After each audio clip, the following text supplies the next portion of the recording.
Marlborough Sounds. Sea-drowned valleys at the top of the South Island. Just a few hours by ferry across Cook Strait from Wellington. Many of the bays are accessible only by boat. Like Endeavour Inlet in Queen Charlotte Sound, the extended Burke family from Lower Hutt have been spending holidays here since the late 1950s.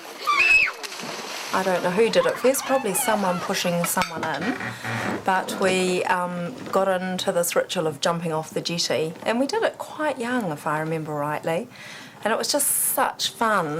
It sort of grew as we grew, and we continued it.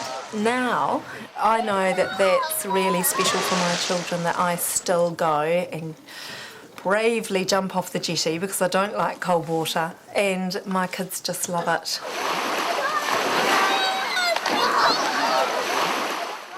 Jackie was number 4 in Pat and Daphne Burke's family of 7 children. Those of the siblings who can still return to Endeavour each summer. This time, brother Trevor's there with Jackie as well as sisters Trish and Karen. With their partners and children, the holiday household numbers 17. No, I don't like olives, Mum. No, it's in the sausage. Don't like olives, Mum. Mum, I don't like olives. Oh, I have them. Right, you right, girls? Nothing has changed much for the Burke family. Probably a little bit more adventurous with the kids these days. Like we never wore life jackets and things like that, and we just used to take the boat out and, whenever we wanted to, and yeah, we were always pretty free and easy with that. But still, I just like to get out in the rowboat and just row around and do the same thing I did when I was a kid. Trev's parents, an aunt and uncle and grandparents clubbed together and bought sections here in 1958 in a subdivision of farmland once billeted to First World War returned soldiers. The sections were priced to suit working-class families like the Burkes. Pat Burke chose the section with the woolshed. It became their batch.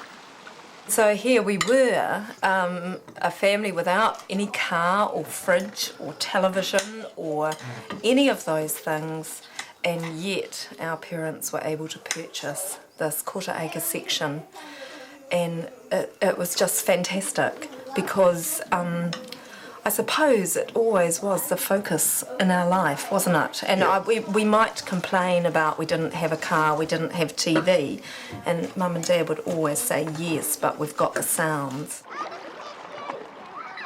Each of the Burke children was allowed to bring a friend. In 1969, Daphne Burke died at the age of 41. Pat continued to bring the family to the Sounds on his own. Well, at school I felt quite special saying we're going to the Sounds because so many kids said, hey, that's so cool. And they thought it was really neat. And so even though our mother died early, we had this wonderful place to come to. And the fact Dad managed to keep it going is astounding, really. We could still bring friends down as well, wasn't it? Yeah. He wanted to make sure he kept up everything that was going on before Mum died. Well, especially the things that he thought were important, the important things, yeah. But we were lucky, and we knew it. I think we always we never took it for granted, eh? There was just, it was too good. No. It was just too good to take for granted. The family added a bunkhouse and eventually replaced the woolshed with a 2-bedroom batch. Power and hot water weren't added until 1999. Hi, kids. Who's winning? In a stroke of good fortune, the Burkes inherited the batch next door when a family friend died 10 years ago. This has got a family of 5 in it at the moment. It also has a fantastic vantage point in terms of the view and what's going on in the inlet, which Jerry really enjoyed. And we really love now. You can sort of see what's happening down at the jetty, see when the mailboat's coming, see who's arriving, see who's leaving. So it's just a fantastic gift, and it does extend our land, which is brilliant for our family. The family is now spread over 3 batches. When the oldest Burke brother, Alan, died in 1985, he left to the others the property he had bought from his grandparents.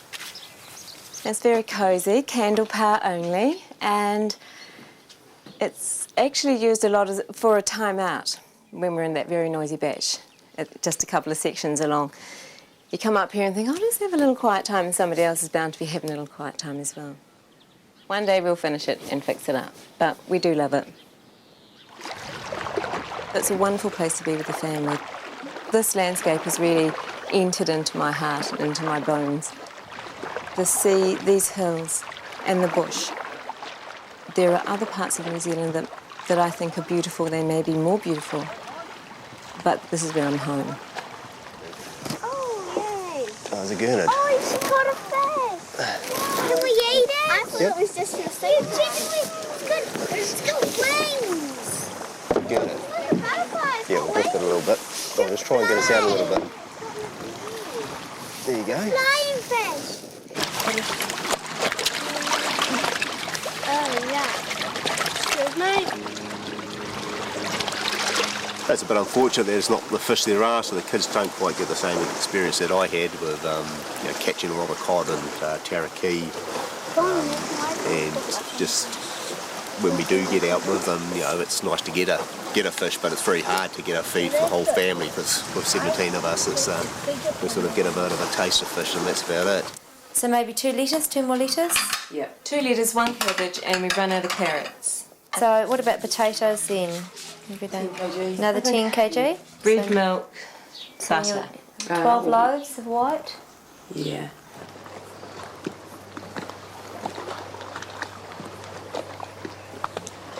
Hi, it's Trish Burke from the Pines here. Can I put our Wednesday mail by order in, please?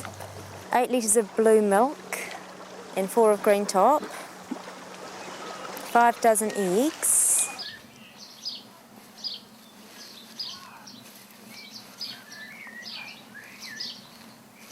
This is our little garden, nothing in it, but it's fantastic for drying washing.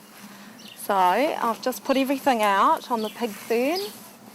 It's funny because I can remember my mother doing this because she'd come down with so many kids. Like there were all of us and there were our friends, and so we always had this huge number of children, and there was always a baby, and we didn't have disposable nappies, so there were always masses of nappies, and so she would get every available space for the washing to dry. Yeah, so when I was hanging out this on the pig fern today, I'll go and get that stuff, I thought of my mother. I thought, gosh, she'd be saying, that's right, girl, that's the way to do it.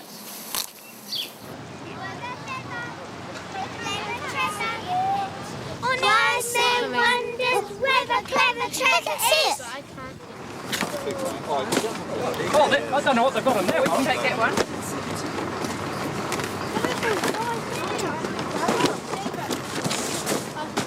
Yeah, you're right. That one's too heavy for you, love. Too heavy for you. On the table, kids. And then we'll open them all up. There's not many batches have remained with families who bought them originally when we did. There are some, but not very many. And as they've been sold and on-sold, we've noticed that you're getting a different type of people, and that sounds a bit awful, but more sort of small businessmen and businesswomen and more professional people. And then they've on-sold to lawyers, accountants, doctors, people who are far more affluent, and I think we must be, the people who don't fit that image anymore. Okay, 1, 2, 3, woo!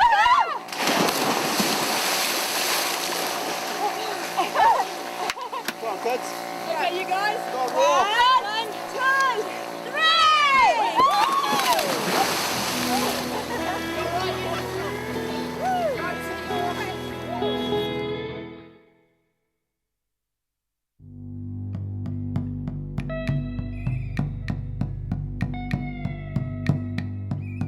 Deudewera, the ancient forested heart of the North Island.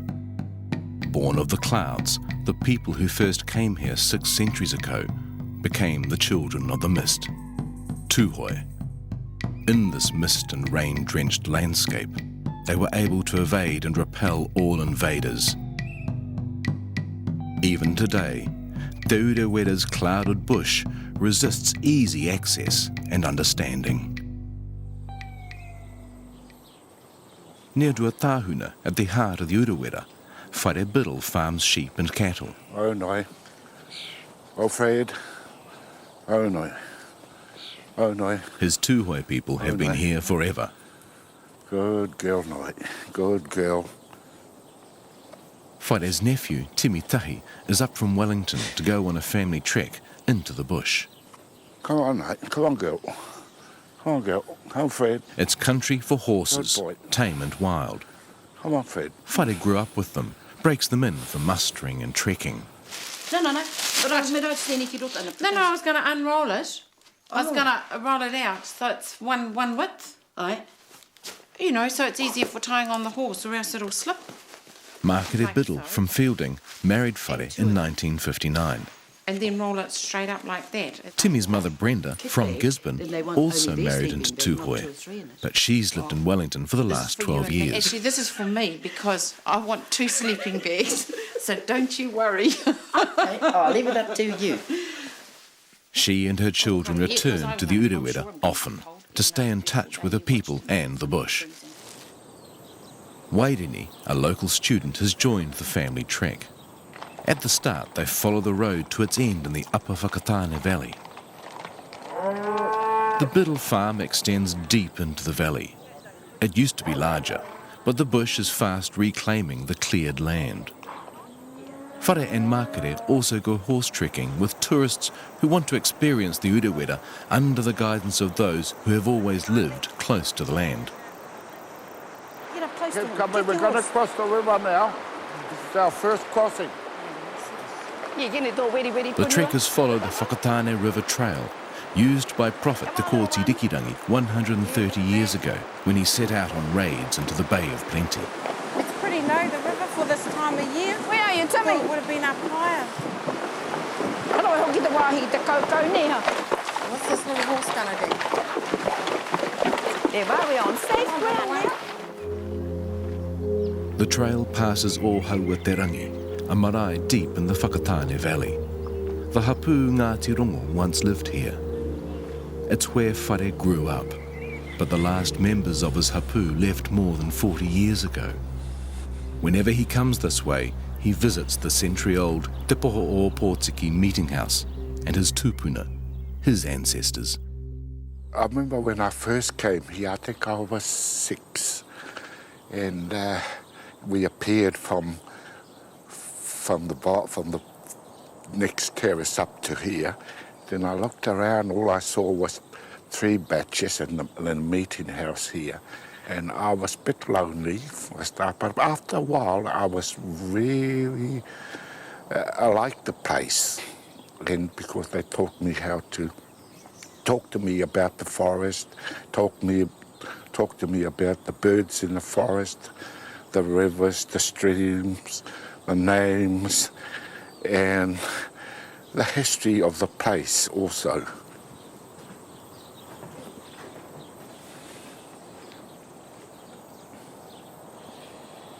If you look up to the rafters here, a design of a totara tree, and they respect all that because they believe in the god of forests, the Māori people, and they respect the trees. They just like another person to them.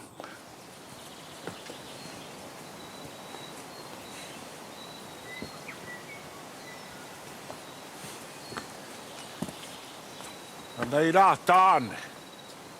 Ka hika tete nei rā ka. See, Jim?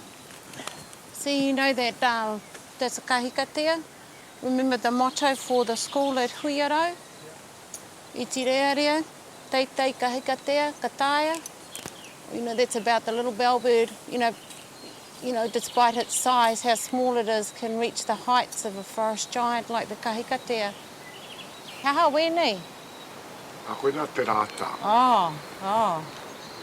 Ea, he pai te patu I te rā kaune.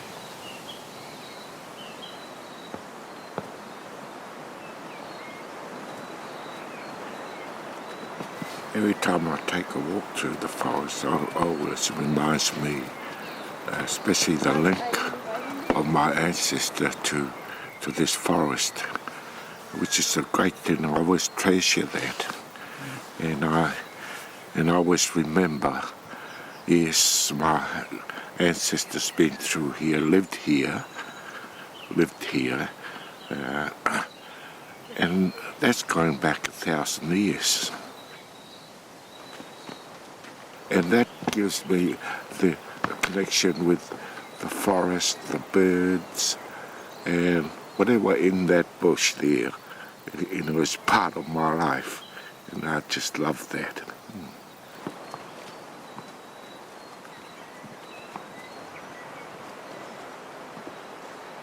It's just peaceful and serenity to me.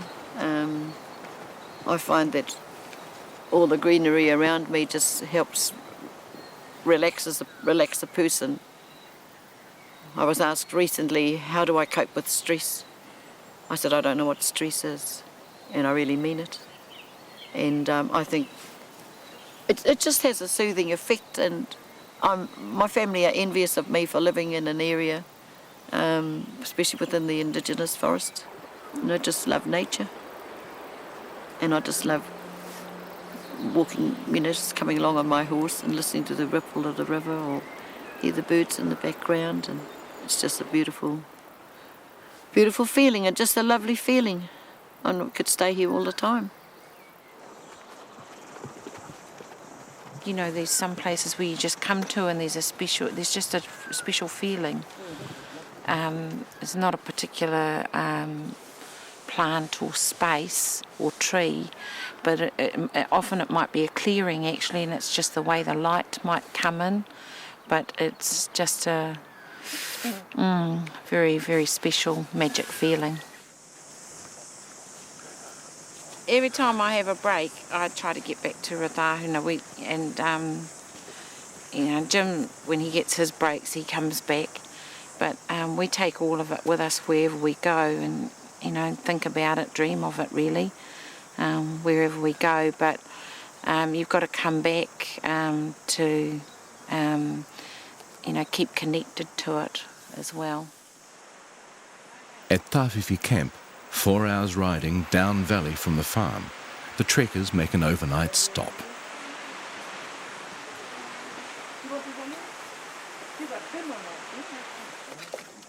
The Biddles, with other family members, set up the camp in 1975, not just for visiting trekkers, but also as a place for whānau. Close to the Whakatane River, it's a place where they can return to the old life, to the enduring rhythms of the land. As the Māori, we feel very close to the land, very close to everything that grows from it. And it's like it's what we've not only inherited, but it's part of us. And we always wanted to come back here and just for a night or two will satisfy us sometimes, or we could stay here for a week or longer.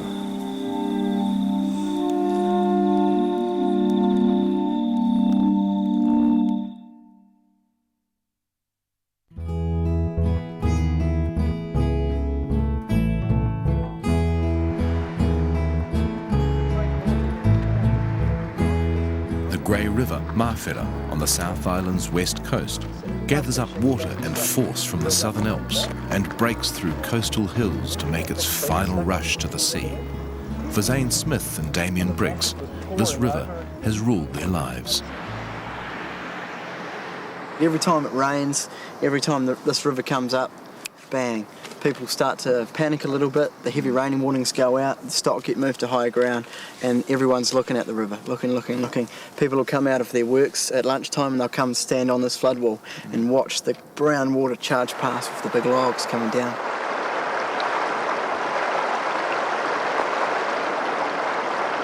Flooding has always been the town's greatest fear. 28-year-old Zane Smith was born in Greymouth. Son of a local policeman, his childhood was posted with flood emergencies. Earliest memories for me would have been Dad getting up early in the morning to go down to check the river. And I was thinking, what's he going down to check the river for? It's dark. But back then, I probably hadn't have noticed it had been raining for 3 months. And I remember the sun came out. We went out for a walk. Mum said, "Righto boys, let's go for a walk." My brother's on his wee trike. I was about 4 years old, and here's this guy like paddling a kayak down the street. The river has visited the town regularly since the settlement was founded in 1866. In 1990, the Great Wall of Greymouth was built and the flooding was stopped for now. 33-year-old Damien Briggs is the son of a fisherman. His brothers are also fishermen. From an early age, he knew of that other river danger, the bar.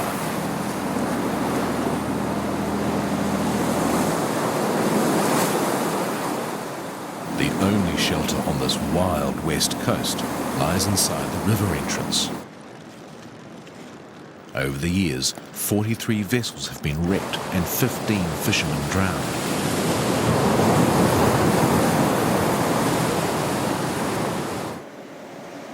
Together, Zane and Damien run the DP1 Cafe on Greymouth's riverfront.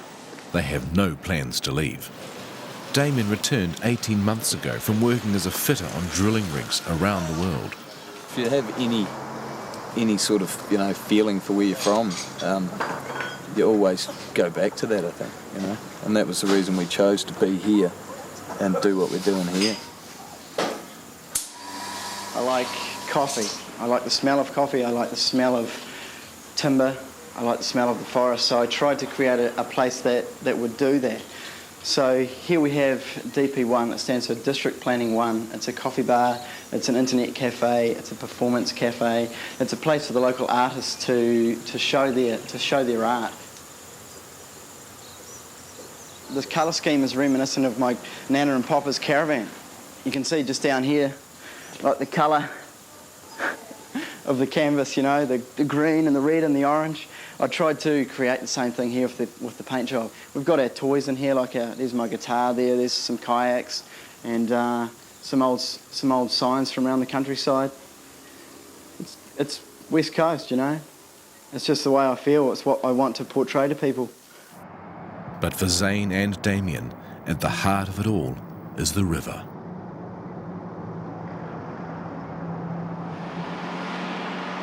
In the summer, when the waters of the Grey are low, they take tourists to explore the upper reaches. Their launching pad is a couple of hours' drive into the hills.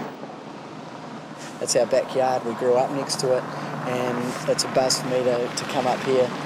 Another huge buzz is to bring the foreign people, the tourists that utilise the rafting business. We have the clean green image. We've got clean green water. We've got incredible forest. We've got sunshine overhead, and it's exactly what they expect, and we can bring them out here and blow their minds with it. We go and raft in different countries and go through their places, which are beautiful in themselves, but they're just not that. There's something that we've still got that untamed sort of beauty here. Bump back left, forward on the right. And relax. At the age of about 17, I came across rafting. Rafting was a lifestyle, much like surfing, where we travelled for the water, we travelled for the rivers, for the wilderness, for the vision, to see what we could see, as well as all of that came in with the rainfall, with the sunshine, with nature. So it was me being amongst the wilderness that I drew my inspiration from, me being out there with the open sky above me. There was nothing holding me down, nothing closing me. And forward steam, go, go, go. I went on first raft trip and relax for 6 years ago, and it just blew me away. And I thought, this is it, This is probably as close to being like a professional racing car driver, a professional tennis player. It's something that you absolutely love to do, and in the end you can make a living from it, and have a lifestyle as well. I just swallowed another sandfly, but I'm coping well. Yeah, paradise with sandflies, really. Love it. I know that I love to dance, and that's one thing I find I have to do with the sandflies all the time, is I have to dance. You're constantly moving around and dodging them and going like this and going like that. It's kind of like a dance. Keep going forward. Yoo-hoo!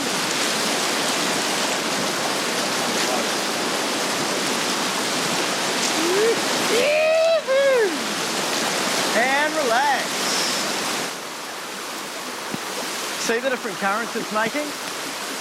You notice when there's a rock in the middle of the river, behind it there'll be a current like this. You know, I'm thinking about why is it that when I'm on a river, I feel like I'm a part of it. When I'm in the raft, when I'm in the water, when I'm in my kayak, I feel like I know the flow. I feel it. When you're getting trashed out there in the river, you just relax and go with the flow, because if you fight it, then it's going to hurt you. So I thought about rivers, and I thought about human beings in rivers. All of our veins, the venal systems of our bodies are rivers. So we are rivers. We have the flow going through us. We have eddies, we have currents, we have rapids throughout our body. And I believe that every human being knows it.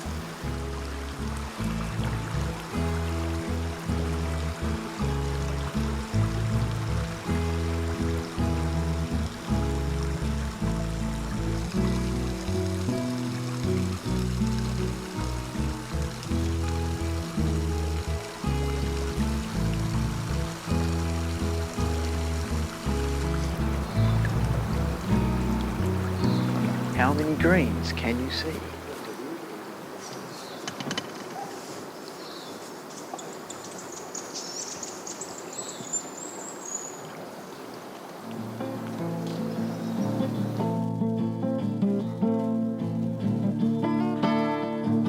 When my partner told me she was pregnant, the first thing that came into my head was, got to go home, you know, we've got to have this baby at home. So packed up in Mongolia and headed home. And yeah, I mean, we spent our childhoods leaping off bridges and swinging out of trees and dropping into rivers, you know, and swimming here, and it's the best place in the world for children to grow up.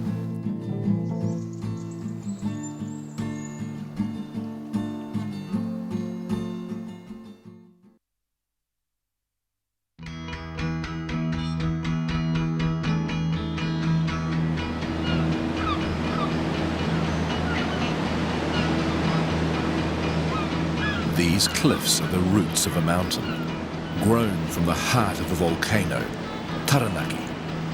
Surrounded on three sides by sea, it's the snowy beacon for the west coast of the North Island. More than 2,500 metres high, Taranaki is the country's most climbed mountain, core of a national park that protects the last hectares of Rimu and Rata that once covered the entire province. On the eastern slopes above Stratford, the mountain house has provided shelter and hospitality for climbers, trampers and skiers since 1899. The hosts today are the Anderson family. Okay, we shall dish that up for Carmen, please. Bertha Anderson is chief chef and manager.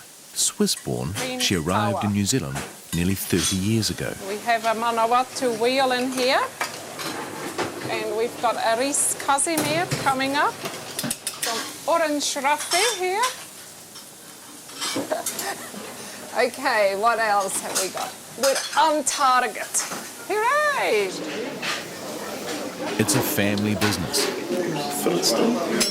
Thank you. Bertha's son, Hans-Peter, on a break from university, puts in time as a waiter. You've tried this Sauvignon Blanc before? Husband Keith acts as maître d'. Bertha arrived in Taranaki as a backpacker in 1975, and Swiss friends persuaded her to stay a while.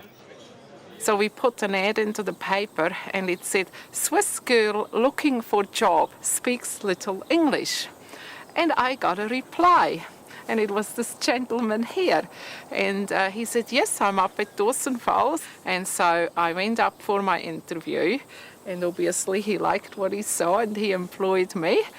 And I started sometime in April 1976, and about 3 days later the waitress became ill and I became the main waitress. And soon after the cook left, so I became the cook. And eventually he thought, being a Scotchman, it would be cheaper to employ me, to marry me, rather than employing me for the rest of my life. So I did fall in love with the mountain, with the lodge, and eventually with Kate. And it'd be in that order too. And it still is in that order. Okay. This is actually a traditional old Swiss dish from Switzerland that I invented back in New Zealand again. We have some fried bananas. It is always handy to have a handsome waiter to take the food out. Makes a big difference. Righty-ho. I just love cooking because I love eating. I had to go. Very good. So trust you enjoy your meal. Thank you, Faye. It is a stressful job that we have with really long hours. So I need to go for a walk nearly every day, and I try and do that all the time. And when I go for my walks, I just get rid of all the frustration. It is so peaceful. I do talk to the birds and I talk to the trees, and sometimes I meet people and they must think I'm a bit weird. But there is so much life around it. And when you come back, you're actually restored inside and you're ready for whatever comes along.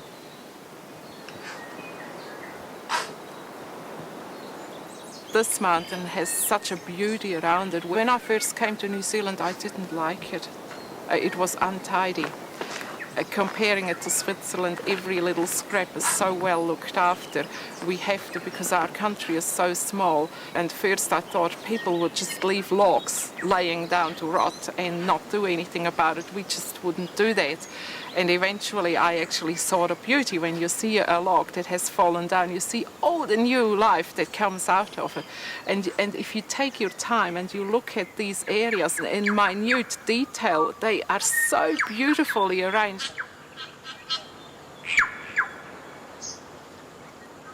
The mountain speaks to me all the time. It spoke to me very much when I came out here as a very young girl, the age of my daughter now, and I had to decide whether I was going to stay in New Zealand. I had to decide whether I was going to get married to a New Zealander. I had to decide whether I was going to leave my family behind. I was the only one who had ever left Switzerland, and I used to go out for walks and I would listen to the mountain. And even though I thought at times it didn't answer directly, but it did answer in the long run. And I think the mountain does speak to you a lot if you just took the time to listen to it.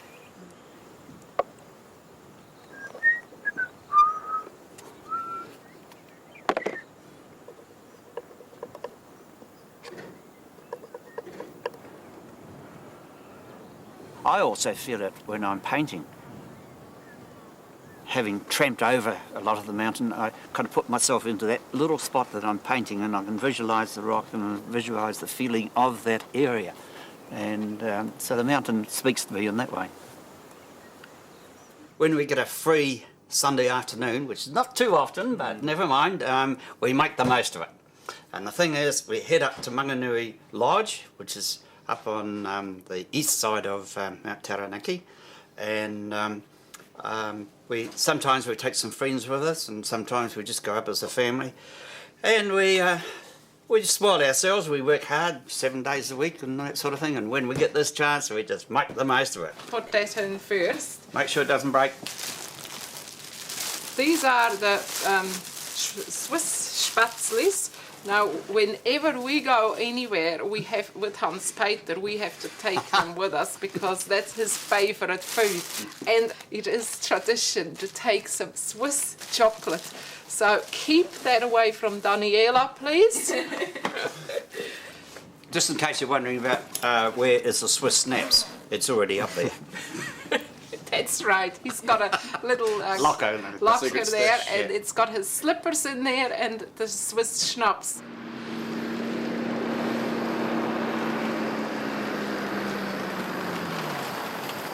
We live on the mountain, we go up the mountain when we go and have a bit of time off, and would you believe when we have more time, we go over to Ruapehu to have a holiday.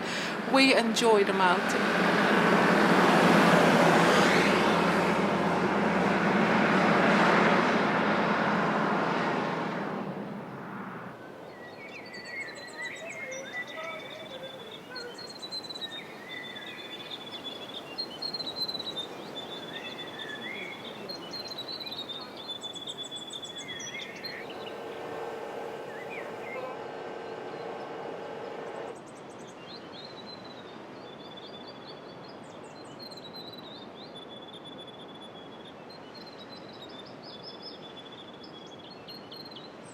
We have mountain people in Switzerland, and I would call my father to be one, and I suppose he passed it on to his children and his grandchildren as well.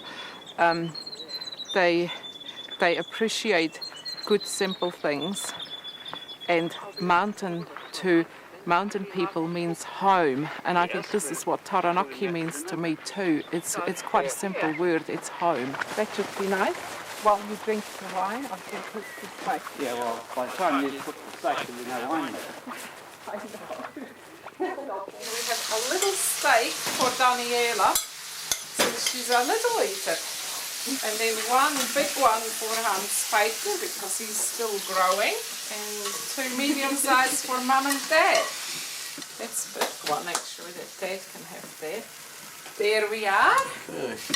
Prost. Daniela.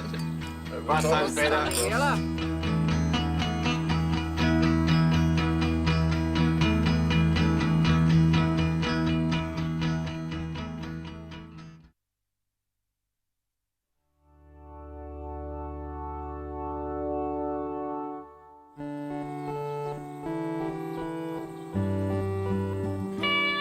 Summer on Glenroy Peaks near the Lewis Pass. Rock and tussock ridges provide rarely trodden highways for the long-distance climber. It's remote country, difficult to reach on foot through the dense beech forests of Victoria Forest Park, but it's easy to begin. Mountaineers can roll down the road from Maruia Hot Springs, get their gear ready at the parking area for a tourist track. Are you taking your sacks and crampons? Yep, I'm going to take my sacks and crampons because there's one section that I don't really know about. I think we should take it because we haven't got... Lydia Brady is a physiotherapist and part-time mountain guide. There's really steep grass slopes that are quite wet. We might want to use it because there's been a lot of rain. Kerry Addison, a Christchurch nurse, is her long-time climbing companion. Billy, is this your Billy? Yeah. We like to take a lot of fresh food on our trips because you can when you're tramping. I think a lot of people tend to take quite freeze-dried or dehydrated meals, but you just don't need to. And that's breakfast. So minimise everything else and then take the things that make life quite pleasant. Which for us is food. It's quite simple, really.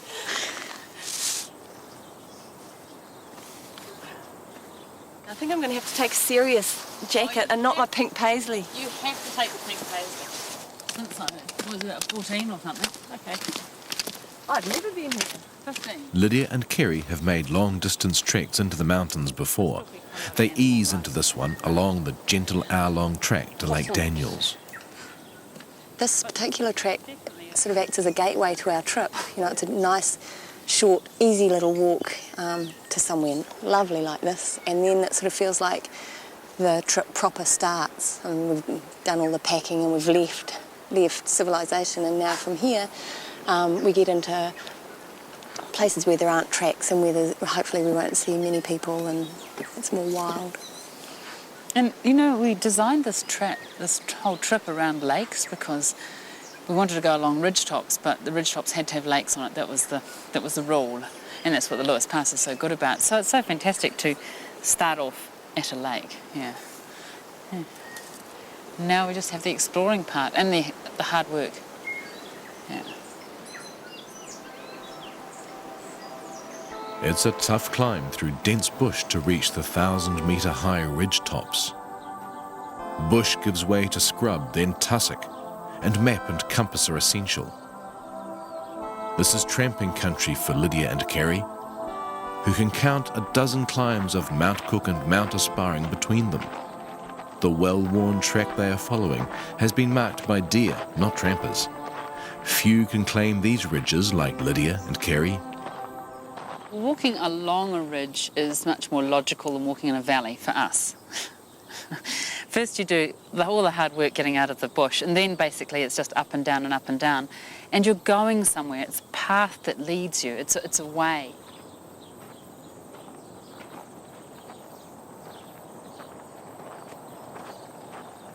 It's easy travel, you know. It was really pleasant just walking along the tops and light winds, and you chat. You can talk about anything you want to, you know. You just the conversation flows really easily, and you've got all this other stuff that's happening around you that just sort of feeds it and keeps it rolling along. It's nothing too strenuous, really. Once you're up on the tops, you can travel a long distance, and that's really nice to be able to get places.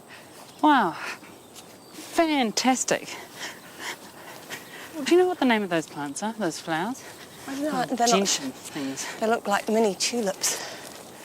Must have been quite a lot higher, this lake, at some point. Yeah, the tide's gone out. Yeah. Awesome. I was really bad at sports. Awesome. I used to get sick about sports days and get myself up in a tiz and vomit and avoid sports. Hated sports. And because I couldn't do them. When I was 14, my mother sent me on a mountain craft course with Paddy Freeney, the man who spots mowers. Paddy said that some of the people that go on his courses become trampers, and sometimes they become climbers, and I hadn't even heard of climbers before. And I thought, whoa, what's a climber? You know, that's about all I gave it thought. And I started tramping with a wee tramping club, and I met some people who did tramping and climbing, and they kind of took me under their wing and took me climbing. And so I climbed Aspiring when I was 17 and Mount Cook twice just after I turned 18, but under the wing of these other stronger, older climbers.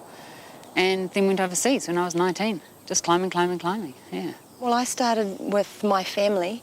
They weren't particularly adventurous trampers, but we used to go tramping or walking with a club called the Wanderers Club around the Waikato, and that started probably when I was about 8 or 9.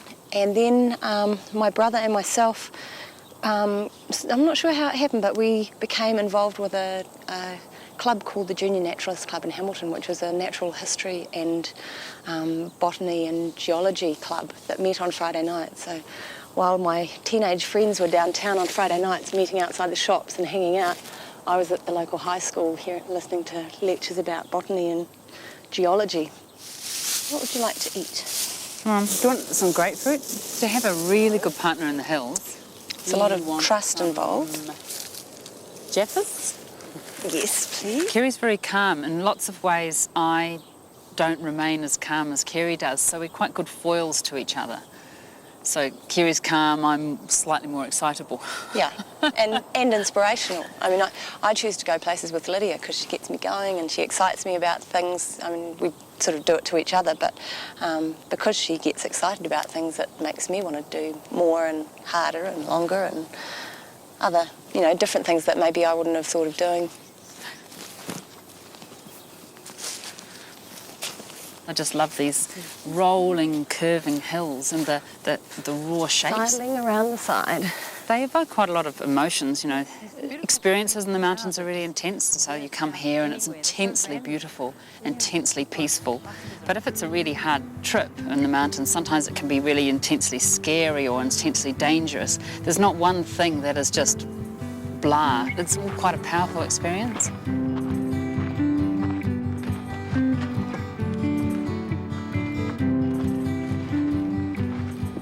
We've both got a long history of doing long days in different ways. Lydia's is more from a background of climbing, and mine is some from endurance racing and some from hard manual labour. So, but we've both sort of come to the same point where sort of nearing 40. You nearing 40? I'm nearing 40. Okay. and I'm at 40, that we've got this long history of having done a lot of long days, and so... That's what our bodies are made for. They're made to move, and they're made to sweat, and they're made to be in... Travel. Travel, yeah, they're made to travel.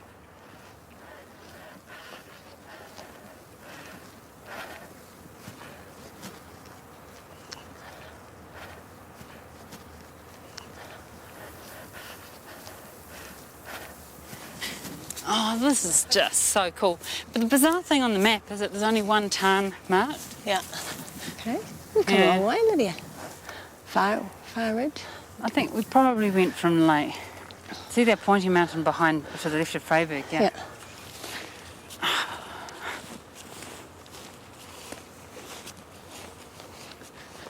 Oh, this is so beautiful. Mountains, to me, they have a kind, they just have an energy, and it sounds all very cosmic, but that's how it is. Oh, there's another lake. Once they're part of you, it's very hard to describe why they're part of you. I just know that when I go away and I live in places where it's flat or it's, or the countryside's very mild and mellow, that I just don't feel so good. The Lewis Pass, this area is definitely one of my favourite, and I often say that when I die that my ashes are going to be split in half, and one half will have to go to like Airaki area, Mount Cook area, and one half would have to come to the Lewis. And I have to have half of my soul floating around up here.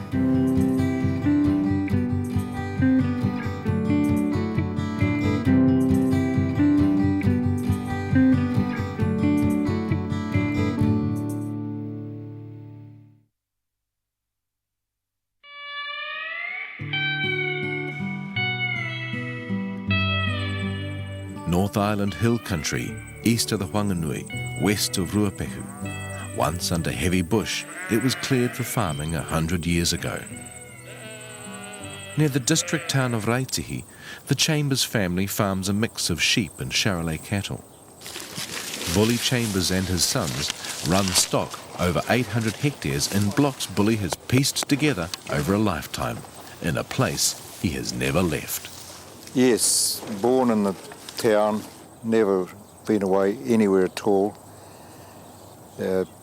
Got transferred to Whanganui once as a junior stock agent and only lasted 3 weeks and was home again.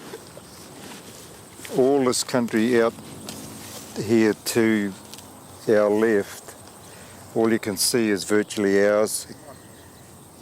But where we're hunting, it's in a straight line about 10 miles past that high knob with a bush on it.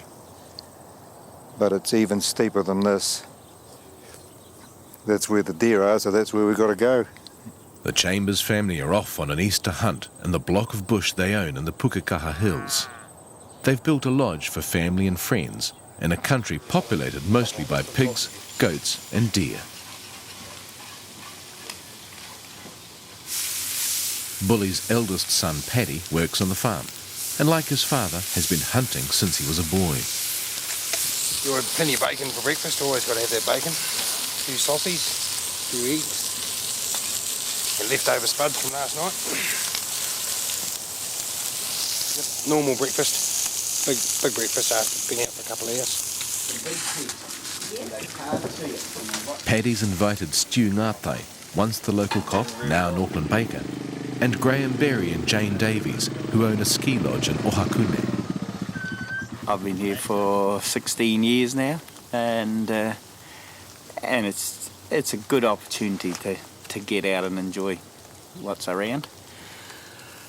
And me? Well, no, I've been in Ohakune for 10 years, and I've been hunting for the last 4 years with Graham, and it's wonderful.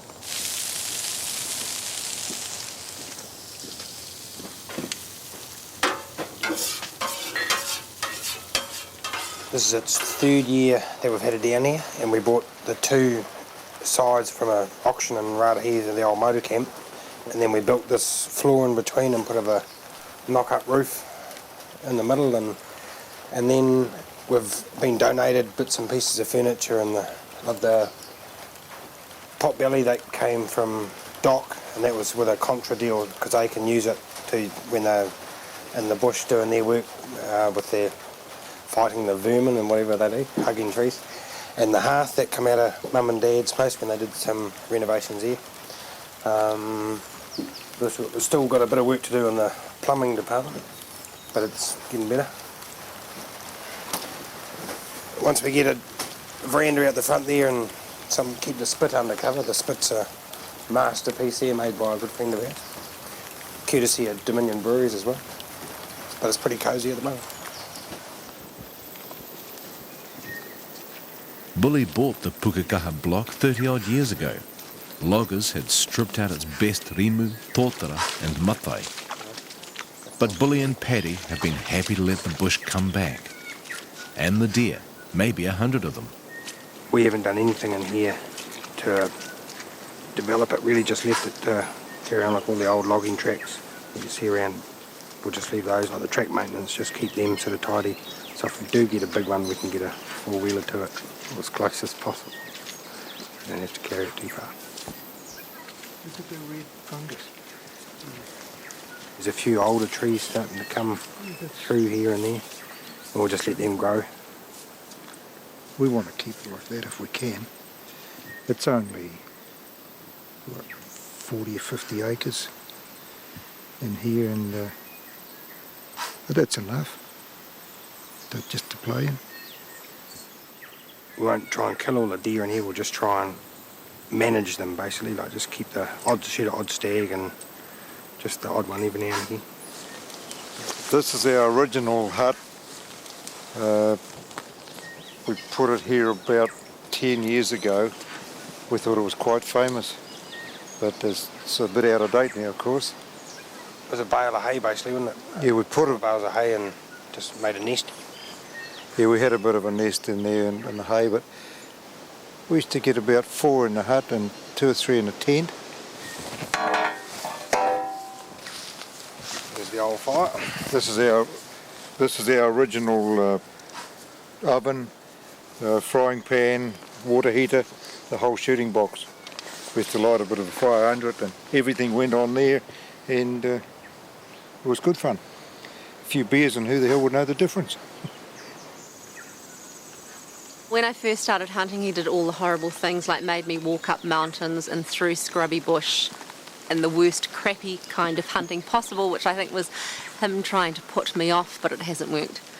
And so now, sometimes Graham and I hunt together, otherwise we hunt separately.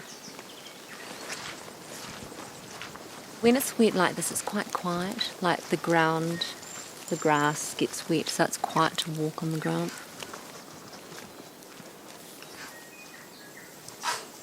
And then sometimes you hear things and you stop.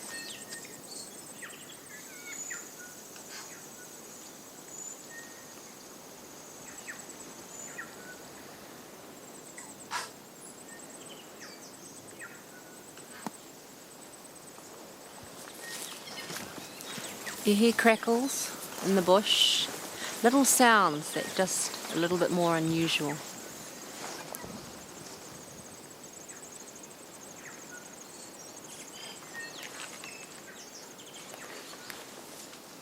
When you see something, your blood pressure goes up or your heart goes faster, but then you need to coordinate it and bring it all back together if you're going to shoot it. For this hunt, we're only shooting stags, and so seeing the hind is quite beautiful, but she's not what we're after.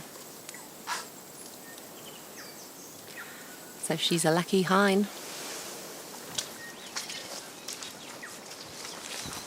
You have to have a passion to hunt. The kill is the end result, but it's not. Hunting is a whole package. From being out here by yourself, listening to the bush, listening to the sounds, seeing things, them running off, and then of course when you get something, that's the ultimate, but it's everything that gets you there.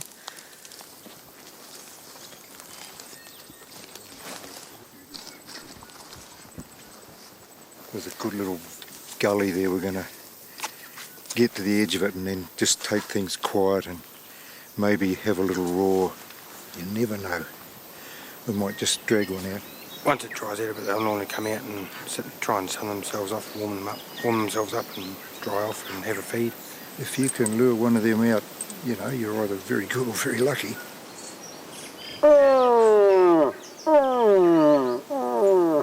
It's good fresh air, exercise.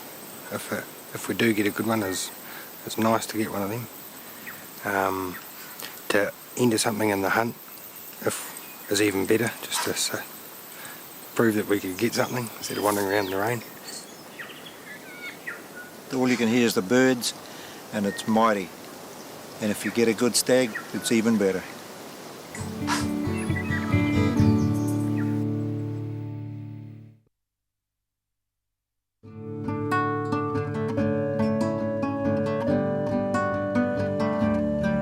The Gibbston Valley is on the way to Queenstown. Summer hot, winter cold. It was once good only for gold and merinos. Now the dry terraces above the Kawedo Gorge are blooming with vineyards. 20 years ago, Gibbston's distinct seasons and free-draining soils were found ideal for growing grapes, especially Pinot Noir. The valley has taken on the colours of the vine. You can watch everything happen here in 1 year and how vastly different it is, and 4 times a year it's completely different. Every season changes. It's just watching it all change, which is the bit that fascinates me. Southlander Tim Morrison-Deaker moved to the Queenstown area when he was 12. He's never wanted to live anywhere else. But I knew straight away that I would love to stay as long as I could in this area. And there's a real magnetism, and I think that everyone that does come here appreciates that. And it's so encouraging to hear when people say, oh, you know, you live in a beautiful spot, and it's just magical when you think, well, that's great, because this is my life, and this is where I choose to live. Tim got a job in a vineyard as soon as he left school. He turned it into a career, training as a viticulturalist. Now, at the age of 26, he manages 6 Gibbston vineyards. My job is to make sure that the vineyard's running smoothly for the whole year, and any relation to viticulture, that's my department, basically. The day usually begins around about 6 in the morning, where I get up and I hit the computer, and a lot of my owners are absentee landowners, and I find the best way to communicate with them is via the email, discussing, again, what's happening in the vineyard, any problems we might have.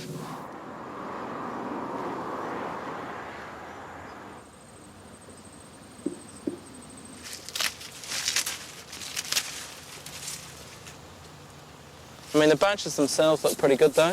Yeah, they do look good. They're beautifully placed, yeah. Nice fruits here. Of course, the season dictates everything. What do they taste like? Spring's it's a very exciting time of the year for us.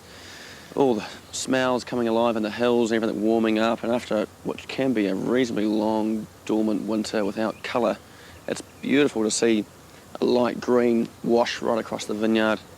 Summer, great. It gets really hot here. It bakes, and the wild thyme we're in the hills here just smells gorgeous, and that actually pick up a wild thyme flavour in your Pinots. In respect to the mountains too, it makes you very aware of how the weather's forming, because it can change very quickly here.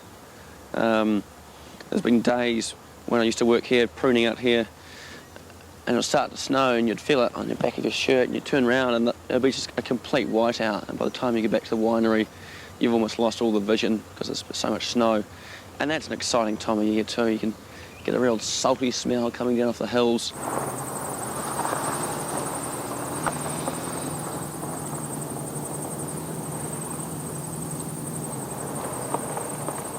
I do like that, the contrast when you look at a vineyard and you look over the fence, and then you've got this just great ruggedness, and there's no way you can control it.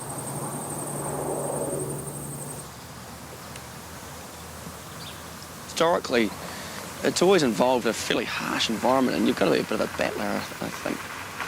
I don't know if it draws that type of person here, or this environment of the hills and the ruggedness actually creates that character of the people that are here. Alan. How are you? Good, good. Here's a light canis. There's 3 bunches. Never gonna look at the size of that. There's got some leaves on it. Alan Brady gave Tim his first job. Alan is one of the valley's pioneers.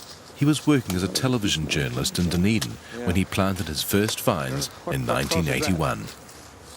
I call myself the accidental grape grower because I didn't come here with the intention of growing grapes. I'm from Ireland, and this landscape is the antithesis of everything that I grew up in. But Central Otago had a huge emotional impact on me from the very first time I saw this landscape and smelt it and felt it. And we just wanted to stay when we bought this old piece of dirt covered in Madagari and scrub and briar rose, and had an old gold miner's cottage on it. And one day we said, well, why do we go back to the city every Monday morning? Why don't we just stay? And we did. This is probably the steepest vineyard in Central Otago. Yeah. What is it? If not the world.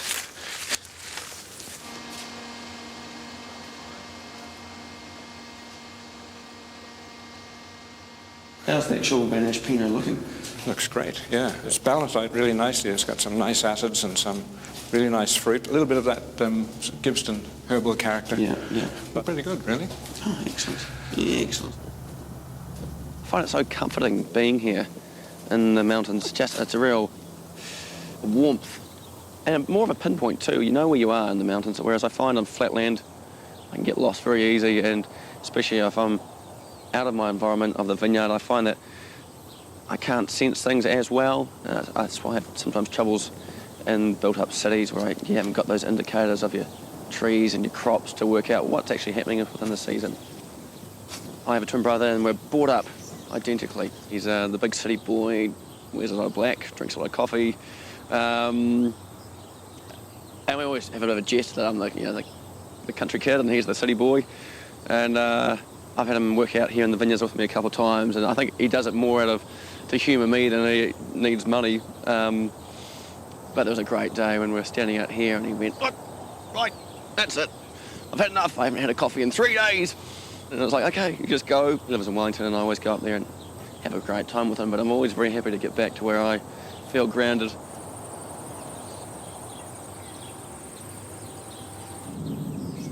I've often thought, what would my life be without my vineyards, and I couldn't think of anything else I'd really want to do. And especially in this area, I'm very drawn to it, and I'm very drawn to the people that are here.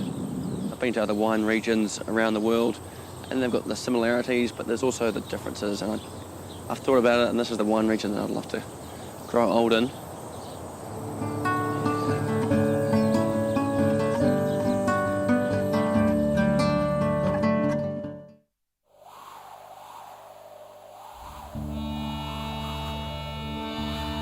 Tussock uplands cover the high country beneath the volcanoes of Tongariro National Park, Tongariro, Ngauruhoe and Ruapehu.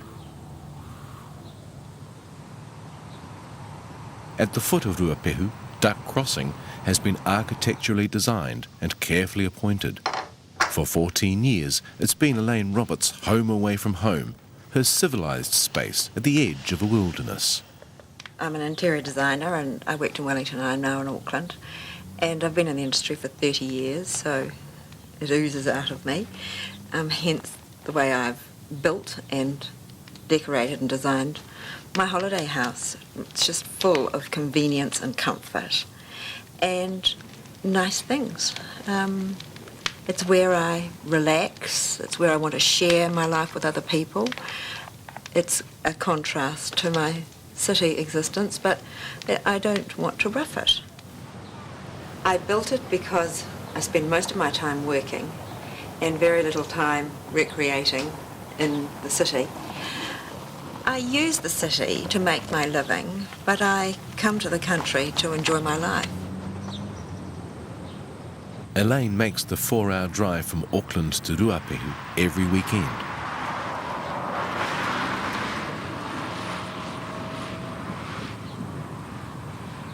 In winter, she skis the mountain. In summer, she explores its rocks and subalpine fell fields. The landscape here looks from a distance to be so inhospitable. It's a real lunar landscape. It can be sometimes so eerie.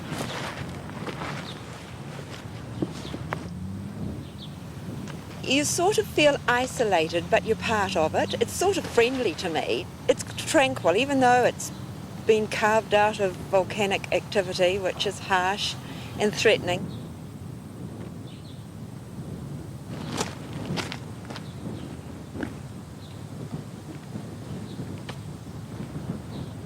And it's beautiful, but you've got to be in it to feel it. You can't look at it from the car as you pass by. I love the contrasts of the landscape on Ruapehu. This is all scoria, shingle fields. You've got the variety of the alpine herb fields.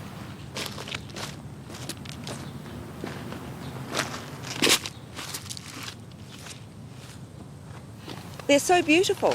They just look like a quilt from a spice market with all the wonderful colours of ochre and russet and cinnamon. It's a designer landscape to me. I grew up at Pauparam Beach. We used to go for picnics up in the hills beyond Pauparam, the Mangatokutokus, and I loved the mountain streams up there. I was introduced to the mountains, I suppose the first time when I was nursing. I went skiing down at Queenstown for a month, but I didn't get another opportunity until there was some difficulties in my life, and I had an opportunity to come to Mount Ruapehu with some friends. And through those difficult years, I just found such emotional solace, and I just replenished myself here. So it became terribly important to me, and I had a great bonding with this area, and it's just stayed with me.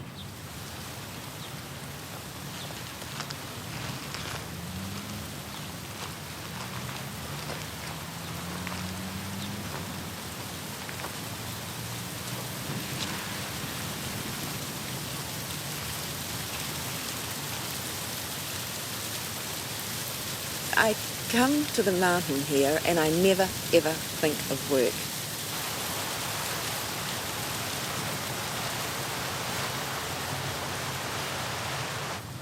Nobody asks you for a colour scheme here, or what they're going to do with a decorating problem. It's just 4 colours. It's blue, white, brown and green, and it's very soothing.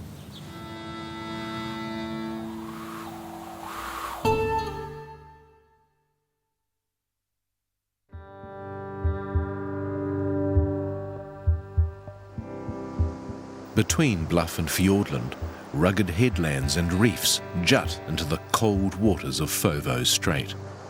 This is Pahia, and this coastline is first to feel the force of sub-Antarctic gales. But there is enough shelter here for a rocky corner to be called Cosy Nook.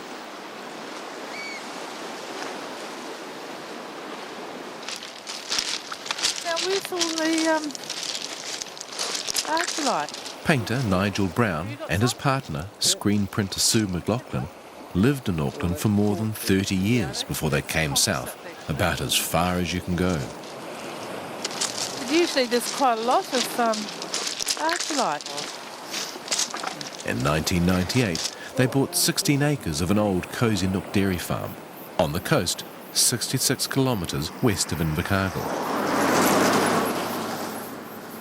The old barn became Nigel's studio.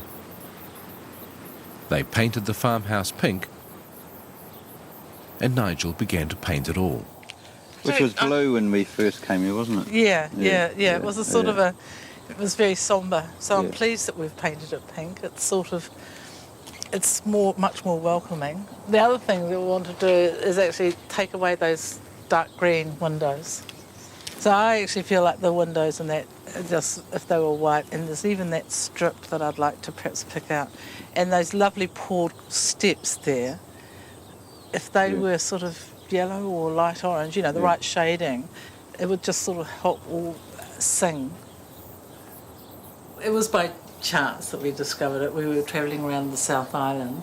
We stopped by the beach and we were looking at the rocks. And we saw the view from the beach along the road, and that was really what sold us, wasn't it? And also the other lovely thing was just the water on the stones. It made the most lovely sound. Yeah. So we sort of thought, oh well, perhaps we you know, just sort of, because we were actually looking for a place, not necessarily here by any means. In fact, it was actually up in more north of Auckland. So we had been searching for coastal places. Yeah, but it was sort of, it actually is quite extreme, because we were initially looking at, you know, it was all Northland, and here we are sort of down here. It wasn't planned. For a couple of years, Nigel and Sue alternated between Auckland and Cozy Nook. Then they made the shift to the south permanent. It was a practical thing to actually come and live here. It was very practical. You know, sort of starting to feel quite ragged running between the two places. So, and never wanting to leave here. That was the other interesting thing, is that I found that it was never long enough here. So if you're that drawn to the place, you may as well stay. Yeah. Right, George, where are you, George? George! I think there was just no question about it, really. They, you know, they're sort of part of sort of our lives. They didn't like flying at all. So that was quite traumatic for them, but, you know, a couple of days, and they were feeling very comfortable here, and they find the open spaces sort of quite overwhelming. And I sort of actually think that's a bit like what it was like for me as well. It's fairly placid today. This is a placid mood, and it can change very quickly. In 4 or 5 times in the day, different weathers. It can be quite treacherous and quite overpowering at times. I do pick up here at times a subantarctic light, because it's so close to the bottom of New Zealand, you know. A light that's everywhere but from no particular point. So you get that, and then you get sort of shimmers in the sky that suggest coldness. It's the opposite of the Polynesian feel of Auckland, you know. It's you can tell from the clouds that it's a colder place. I just love the sea. And I just love the expansiveness of here. And there's other times when it's so rugged that I sort of think, yeah, this is God forsaken. What am I doing here? So it's ruggedness is something that, you know, we sort of miss out on in life. If you're not careful, you found you've spent your whole life too comfortable. And so it's good to just push yourself out into the environment and feel the environment. Yeah. And you certainly do that when the wind's here. You're kept in your place by the wind and the cold.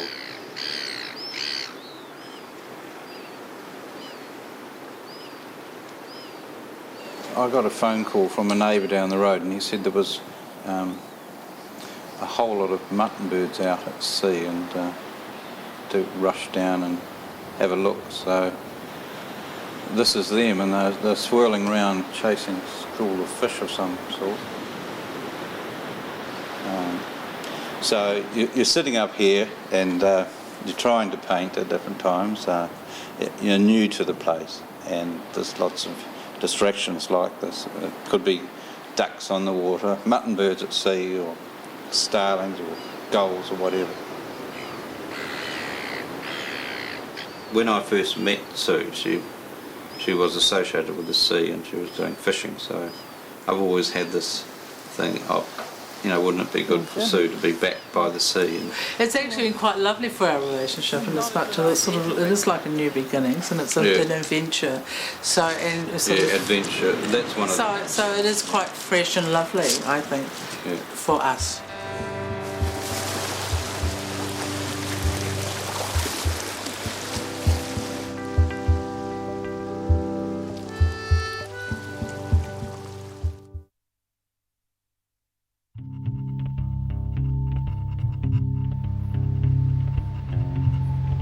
The Heaphy River mouth and lagoon, where the famous walking track comes down to the west coast from the highlands of the Kahurangi National Park. The warm current that washes the coast here has nurtured a special kind of forest. The riverbanks and coastal flats are dense with Nico palms that wouldn't survive without it. Wow, look at this. Isn't this fantastic? Awesome. See that up there? That's a flower. Nikau flower coming out. Tex Franken has been walking the Heaphy track for more than 30 years. He was 19 when he came here, working for the Forest Service. Oh, welcome home, Dad. Yeah. Retired now, it's the place he comes to relax, bringing 20-year-old daughter Emma. Oh, hello. Hello. Look at all the vine growing here. You wouldn't want to get off there, would you, eh? It's not supplejack, is it? That's superjack, yeah. You can eat that. Yeah, you can. You eat the tips of it, eh? The new tips. Look at all the young Nikaus coming up here. Heaps. Hundreds of them. How long does it take for a Nikau to grow? Oh, hundreds of years. Hundreds of years. They don't even start to, when they get to this stage, they're still really quite young, but... So my children's children will be able to see these Nikaus in full bloom? Oh, yeah. Absolutely. Yeah. To reach the Heaphy River mouth, it's a 5-hour tramp along the ocean beach from Karamea, where Tex lives with his family. He knows the route well. It was on this track that he proposed to Anita Rich, a nurse from Christchurch. It was basically a matter of lust at first sight, really, wasn't it? You know, I'm afraid it was. Yeah, so that was it, really. Yeah. We went out about over the next few months. He either came over to Christchurch or I came over here, and then we went up the Heaphy that Christmas. Now, I had never walked anywhere in my life, you know, and so he said, "Oh, come on up the Heaphy, okay." And it's like this when you meet somebody, you want to impress them, you know, and so... And she did. A pair of boots that didn't fit, a pack that was so heavy, and away we went. Well, the trip up to the Heaphy, I saw nothing except my feet and the track in front of me. And we got there and I was absolutely buggered, you know. I couldn't speak for about 3 days. No, she really impressed me with that. I was quite touched. Yeah. But we were out on the beach one night, and it's just so beautiful up there. And he sort of said, "Oh, you know, we're getting on pretty well, and how about it, you know? Shall we make it permanent?" So I thought, yes, and we did. Yeah. Our original house, that's us up at the Heaphy. Yep, and this is one here of the kids at the Heaphy. When they were little. Yeah. So no, yeah, they absolutely loved it. I used to have my sanity time when Tex took the kids away, you know, it was great. Yep.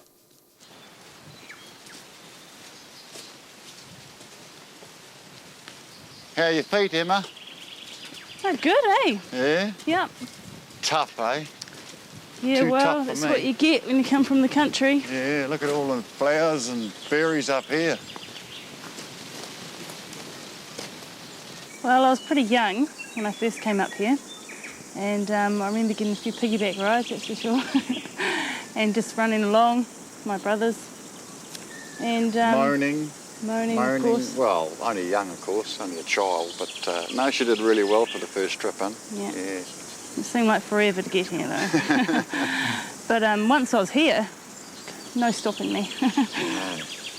Out in the water. Yep.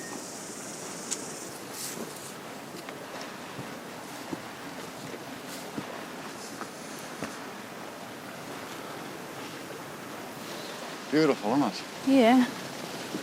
As a young forest worker, Tex was assigned to the track. He built and renovated huts, constructed bridges, and upgraded the route. He was away from home for months at a time. We get up at daylight, we have breakfast, and then we go to work. And yeah, we'd walk for miles sometimes, you know, walk right up here, 2-3 hours up, and we'd cut tracks and cut the bush back. I did a couple of stints here on my own. I must admit, if you spend too long by yourself in the bush, you can become quite hermity. You know, I got to this point where I became very reclusive, and I was even avoiding trampers at times. And it just became, you know, it became your place, and anybody who came into it was invading it, if you know what I mean. And I was here one time for 3 months, never saw hardly anybody, and when people did arrive, I would actually hide. You know, it's silly, it sounds silly, but you get to that point where you just want to be alone in this environment, and because it was so lovely.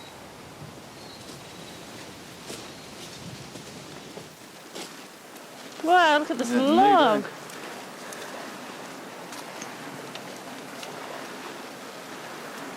A nice bit of wood to go in your house. Eh? A nice bit of wood to go in your house. Yeah. Let's take it home, Dad. See, the floods come up to here, and all the floods come right up through here. You look across there, though, and there's not a near cow on it.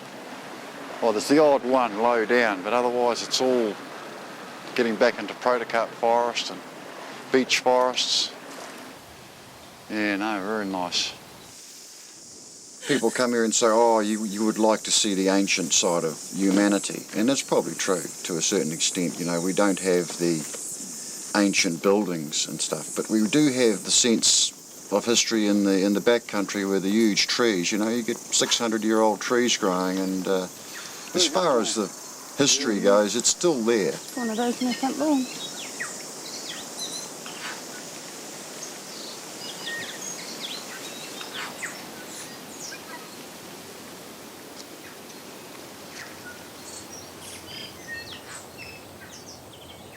How could you not enjoy this type of environment? It's just clean living, very healthy living, good fresh water to drink, and heaps to do and heaps to see.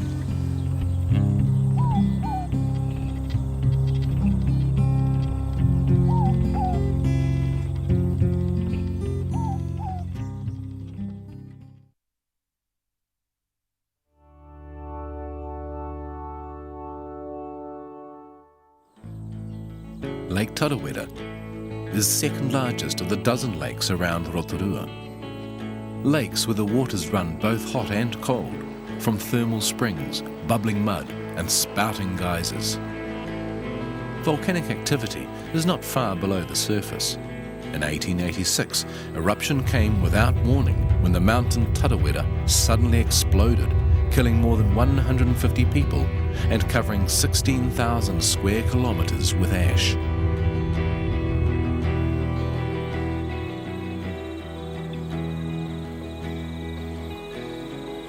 In the tranquil northern corner of Lake Tarawera, there's no evidence of the disaster today.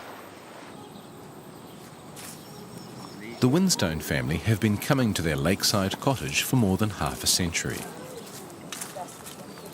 Rosie, an Auckland high school teacher, right, sweetie pie, and her husband, businessman Craig Ashby, own it now. Your soul and your heart and every other part of you that really matters grows in a place like this. And having someone special to share it with is a wonderful thing. So we're forever aware of our luck in having a place to come to that we really feel is part of us, and that we hopefully in some little way can become part of that as well. And the future will take care of itself. And the future will not change. No, this won't change. And the nice thing is to, make the most of it while we're here and do up what we can and pass it on to the next generation, who will also enjoy it and do it up. Rosie's father, Don Winstone, was working for the family firm in Auckland when he came to Tarawera in 1947. Well, the first time I painted this outfit was about 1953, I think. So that it's been here a long time. I built that in 1949, I think. I was a lot more mobile in those days than I am now. I can't even walk along it now. However, it was done completely without a permit, of course. You couldn't get a permit to put a jetty on the lake shore. That was just not done, nor could you get a permit to build a boat shed. However, we wanted a boat shed, So we just went ahead and did it. In those days, there was nothing here, you see. We did everything for the first time.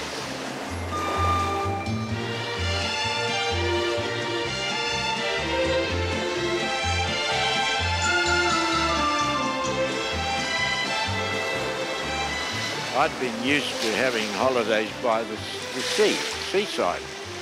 And when we found out about the lake here and the fact that the tide is always in, we used to have trouble on the rocks, you know, with the tide going out.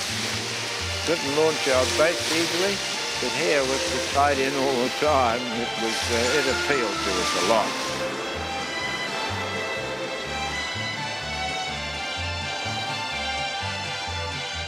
It was soon after the war and building supplies were short, so the batch was small, prefabricated in Auckland and trucked down. The family would settle in for the length of the summer holidays. Arrival at Tarawera for me, being the youngest sister of 4, was always an extremely exciting time. We would generally come down at night, and I would wake as we went through Rotorua, and we would smell the sulphur smells, and that was the time to sit up and really feel excited. And the road to Tarawera was very thin and very winding and pumicy and quite dangerous. I remember both Mum and Dad would toot the horn as we came round corners, and there would be, the arrival here was usually tremendously exciting. But coming here meant people, lots of relatives, lots of friends. And I, being the youngest, was pretty well unsupervised. For me, it was 6 weeks of absolute bliss. I had no idea what day of the week it was, even what week it was, and the only sadness happened was when we started to pack up. Going home was really sad, because that was the end of my freedom. As a boy, I got introduced to the lakes with some cousins of Rosie, so I knew Rosie when we were, in the 14s to 20-year-olds, and then went overseas. I came back about 7 years ago and met up with Rosie and started coming down here. So actually Lake Tarawera was always a bit frightening lake compared to the other lakes as a boy, but since been back and we've climbed the mountain several times and I just love it down here. The Winstones have been water skiing for 3 generations. Both Rosie and her daughter Susie were on skis as soon as they could swim. Don Winstone invented his own style of water skiing in a typical example of 1950s Kiwi ingenuity. I saw an illustration in an American boating magazine of a pair of water skis. You couldn't buy them. Nobody had water skied in New Zealand. I'd never even heard of it being done until then. So I decided that I could build some water skis, so I got some suitable bits of timber and steamed them and turned the front up and shaped them and made some foot holders out of motor car tyre tube. And these were the water skis. They were considerably wider and longer than the modern water skis. And from then on out, we did a lot of water skiing, and all the girls enjoyed water skiing. It was one of the main things we did.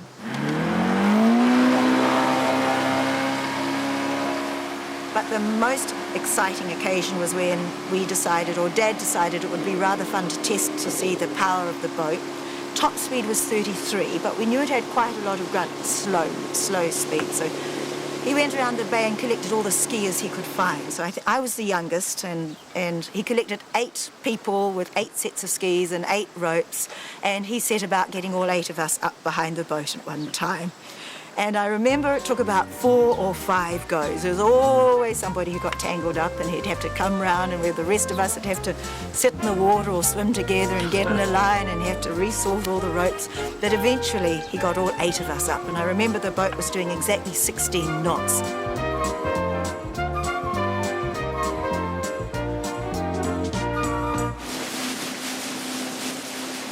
The water makes us very aware of the elements, and sometimes this lake is a warm and friendly, a pink and flat.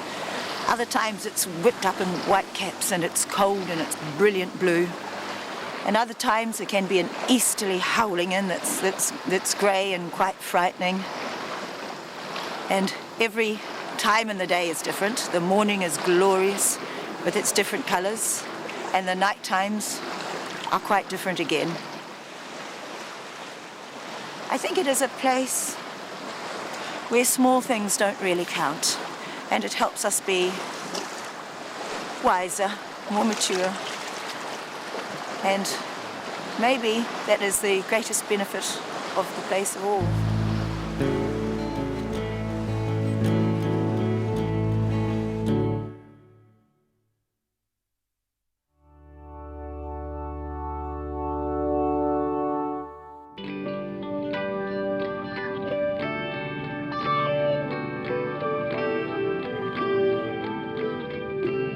Mount Cook, Aoraki, the piercer of clouds, summit of the Southern Alps and of a national park with 30 mountains over 3,000 metres high. Aoraki and the Tasman Glacier were once the domain of only a few hardy mountaineers, but modern technologies and expert professionals have brought them within reach of almost everyone with a sense of adventure.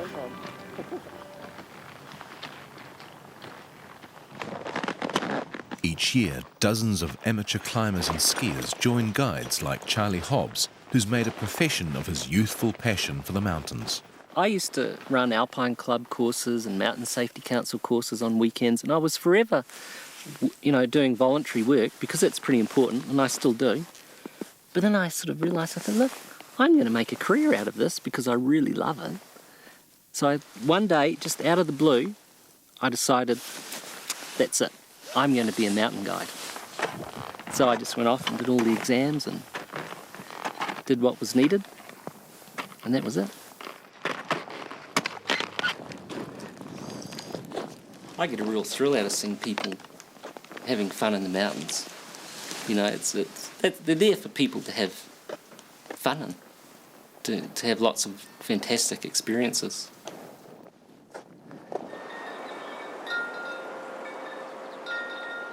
Charlie's high country home is Twizel. His wife Mary edits the New Zealand Outside Guide. Based in Christchurch, she often brings her work to the Mackenzie country while Charlie's in the mountains. They've merged two very different lifestyles. When I met Charlie, I was on my own with one daughter, and Charlie was on his own with one daughter also. And we were the best of friends for a year. His business was based at Mount Cook. Mine was based in Sumner at the beach, which is another part that I love. And we just decided to make it happen, make it go right. When we got married, we decided that we wanted to create our lives together rather than create our lives apart. So there's been lots of juggling. Our commuting ebbs and flows according to the weather patterns that come over the west coast of the South Island. And it also ebbs and flows according to printing deadlines and book publishing dates. When a gap in their busy schedules allow, they take time out to relax together in the mountains. Today's trip is a favourite, skiing at the head of the Tasman Glacier within sight of Mount Cook. Charlie has never lost the excitement of his first sight of the mountain. When I was a young lad of 11, when I was living in Australia, because my parents, who were from Timaru, went to Australia, and my mum painted pictures. And this particular day, she painted a picture of Aoraki, Mount Cook. And I looked at this picture and I said, Mum, can I have that? And it became my mountain. And I hung it on my bedroom wall. And it was a magical picture. I wouldn't let anyone touch it because it was my mountain. I was driving down towards Queenstown, and I stopped at the head of Lake Pukaki and went, I wonder if that's Mount Cook over there. And it sort of looked like it, and I thought, that's it, that's the mountain. And it was pretty exciting. I sort of parked on the side of the road and sort of looked at it and went, wow, that's magic. I just had goosebumps. I've climbed Mount Cook 20 times, and they're all pretty special. But one thing is, every time I've got to the top, it's really emotional. I've usually shed a tear of of joy, you might say. It's an emotional moment, standing on the top or near the top of Aoraki.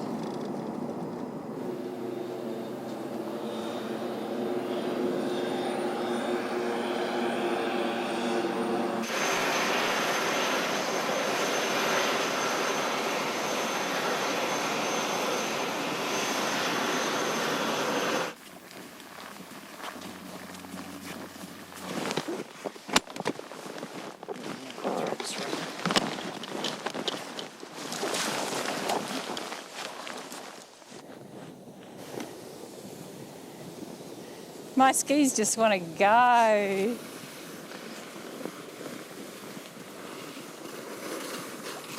There are certain hazards. We've got avalanche conditions to think about. It's pretty warm today, so certain aspects will be moving or avalanching off. So we're always monitoring conditions the whole time.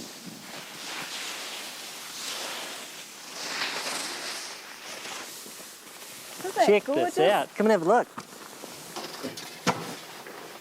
Beautiful. It's an ever-changing environment. After every storm cycle, after every warm or cold day, you come in and it's different.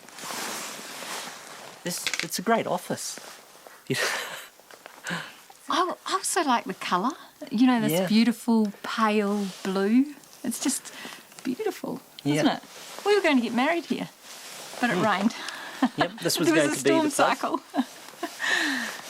Quite the place. This would have been the perfect place, wouldn't it? Yeah. Whew, big crevasse. Right there, sweetie? Yep, sure am. Wow, come and have a look there. I really, really do think that if you're in touch with nature or a beautiful environment, your life is happier because of it. Because it brings that special spirit into life that you don't get any other places. It's the outdoors, and this is a particularly incredible spot.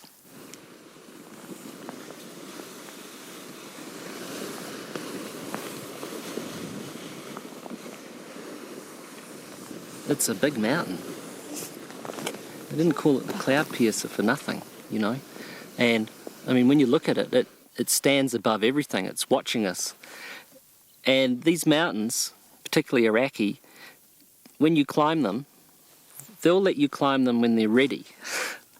And so every time we do climb, we usually say thank you.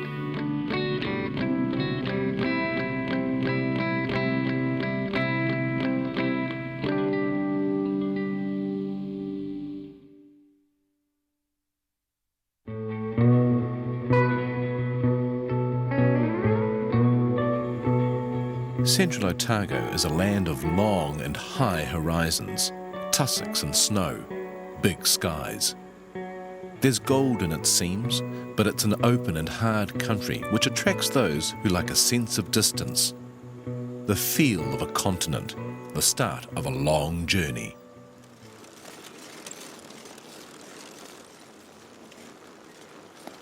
Poet Brian Turner has been making journeys through this landscape since he was a child, exploring Central in all its seasons,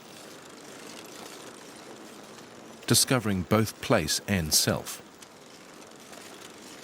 riding and writing from winter through spring to summer.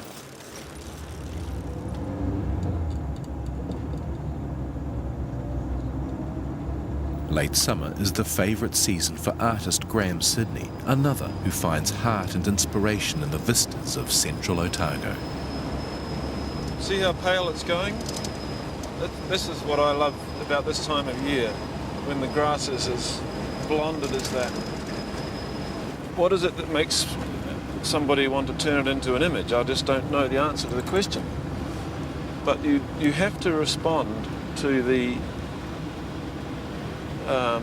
that instinctive attraction.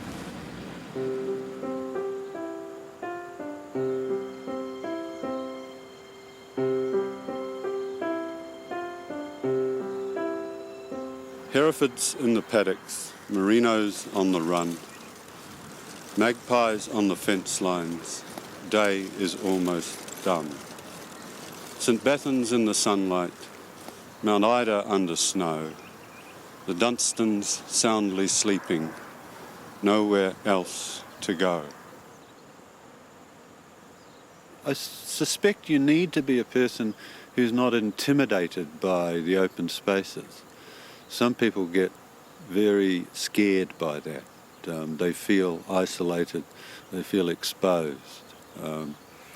They've got to be somewhere where they're surrounded by lots and lots of other people.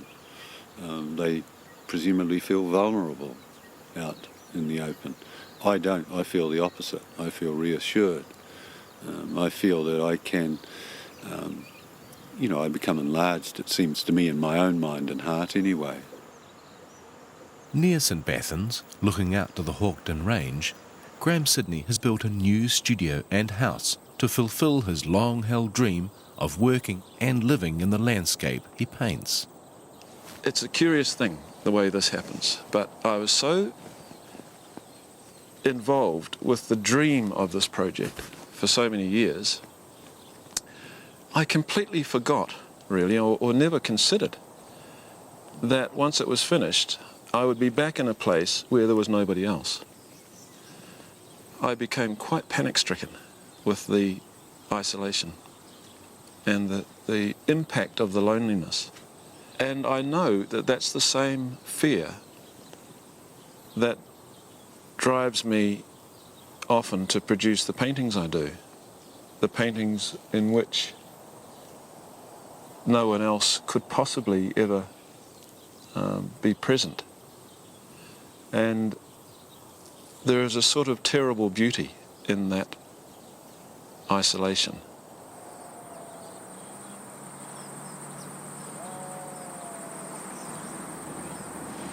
It's not just isolation.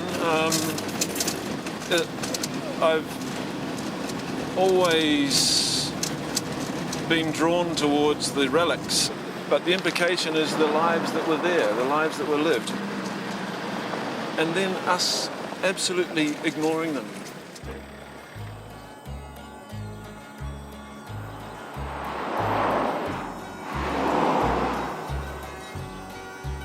This was a hotel on the pig route in the gold rush days, the stagecoach days. And can you imagine what used to go on here? It's a wonderful thought. There was probably even music and accordions and things like that, handheld instruments.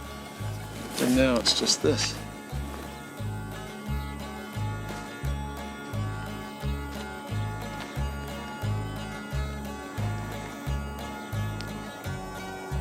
And, look at the view. The view was probably terrifying to them because it just meant distance and time.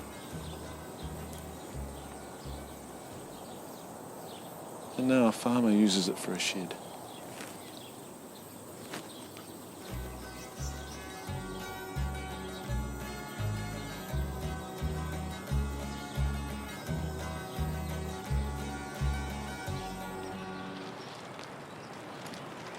Brian Turner has also moved to the heart of the landscape he loves, to live at Oturehua in the Ida Valley, a place where the dam freezes over for curling and motorbikers gather for the Brass Monkey Rally.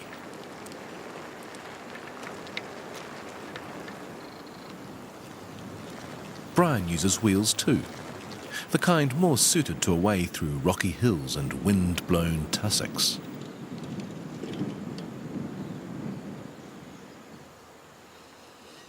I saw tussock, heard it speaking in tongues and chanting with the westerly.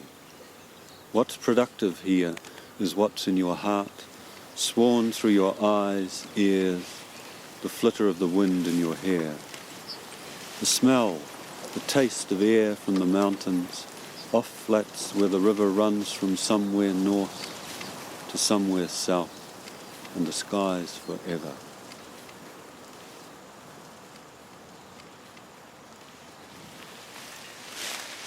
I like the way it beats and thrashes in the wind and springs about. For me, it's a kind of mini forest. You can hide in it. You have to thread your way through it. In a way, that's a metaphor for life, it seems to me. You've got to thread your way through it and occasionally jump over it.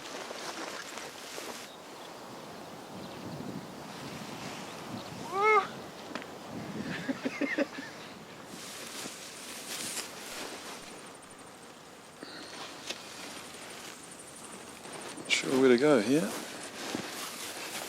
What is it in a personality, in a character, which makes somebody feel most at home and most connected with, say, Coromandel, and me most connected with here? It's something to do with the type of character we are. I happen to believe strongly in the importance of coming from somewhere. And I find that there is something very anchoring and very dominant in me which connects with this landscape here, which I know is a tough, raw, austere landscape, and I presume that it has something to do with those same qualities in me, somewhere hidden perhaps.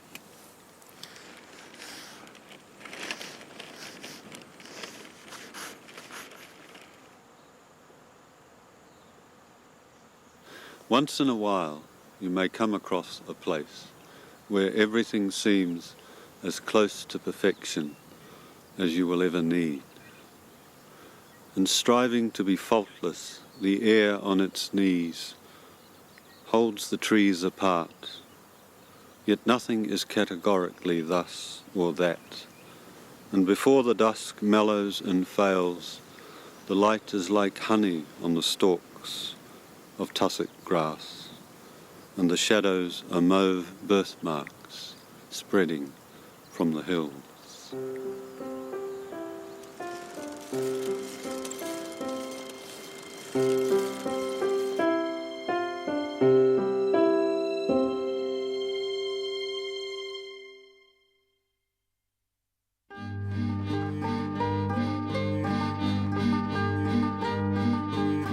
Stewart Island, Rakiura, far from cities and highways, much of it now forms New Zealand's newest national park. Half Moon Bay is home to most of the island's 400 residents. 30,000 tourists visit each year to find a way of life long gone on the mainland. In a century-old house overlooking the bay, fisherman Colin Hopkins, family and friends are packing for a trip to Port Pegasus in the far south of the island. Colin is a third-generation Stewart Islander. He spends more time at sea than he does on shore, fishing for crayfish and blue cod. But it's the holidays, and 17-year-old daughter Emma is home from boarding school in Christchurch. It was marriage to Colin that turned Margaret into a Stewart Islander. She'd met Colin on holiday. We first started coming here because my aunt owned a holiday house, a crib they call them down here. We call them batches up in Canterbury. But our family used to make the expedition in summer and come down to stay. And I always associate it with wonderful, happy memories. Thought it would be a lovely place to come for a honeymoon, never dreaming that one day I'd actually live here. And I remember when I used to be here, my cousins and I would sometimes come round the road, and we loved this house here. We would sneak up. There was about 120 steps that come up from the road. We used to climb up and have a look at it because we thought it was so beautiful, and never dreamed that one day we'd actually live in here. Oh, I don't like being away from the sea. It's just that I've always been brought up with a view of the sea, and ever since I could row, I've been out on it. So rowing, sailing, whatever. Fishing.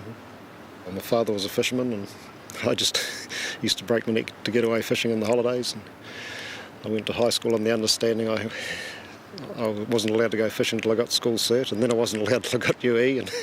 But eventually I got all that, and I was allowed to go fishing. And I've been fishing ever since. A few years crewing with my father, and then I got my own boat.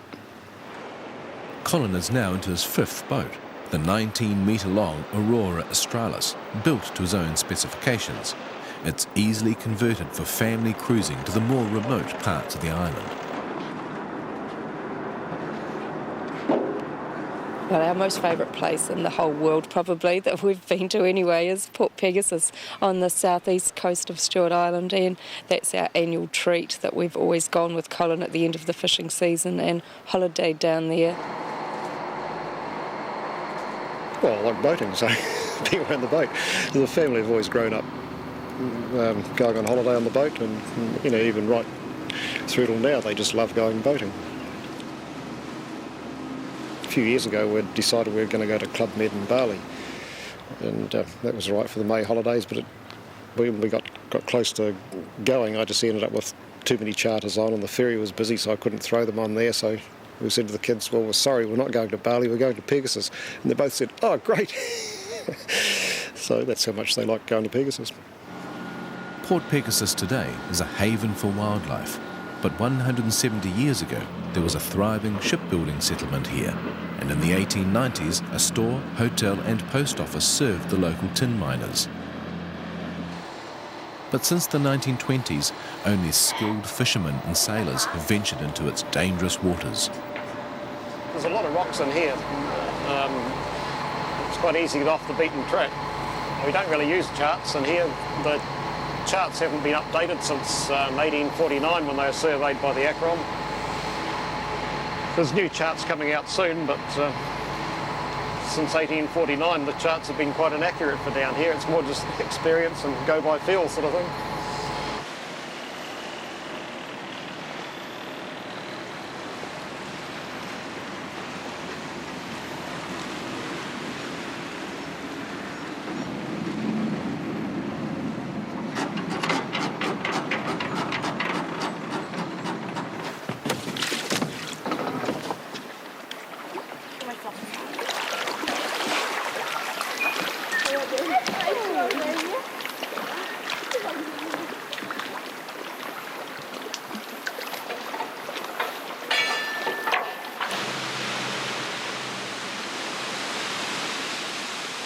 I think the first time I came down with Colin was about 25 years ago on our first boat, the Lady Sarah, which was a basic wooden fishing boat that had no shower and no toilet, which was fine. It was all a bit of a novelty, like going camping really.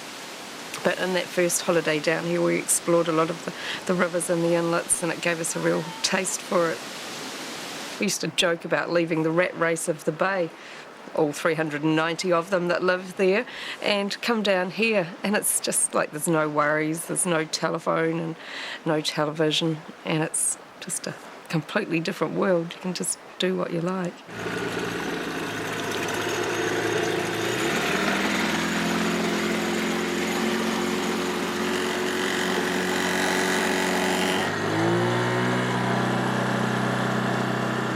That's one of the major things about Pegasus, is remoteness, and it's been relatively unmodified. There's been no milling going on down here.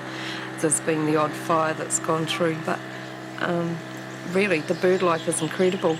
You can get anything, kiwis, lots of kiwis in this area, various seabirds, parakeets, bellbirds, tuis, all the usual ones, lots of wood pigeons, and that's for the bush. We really like the trees, and the forest down here is quite spectacular. You've got this tall podocarp forest here around the coast, and then you don't need to climb up very high before you're getting into sort of alpine vegetation, and it's all very windswept and stunted growth, which makes it most interesting. There's all these miniature gardens everywhere with beautiful plants. So yeah, that's what we really like doing. We always bring our plant books with us, and the bird books and books about fish. So yeah, it's usually a learning holiday as well.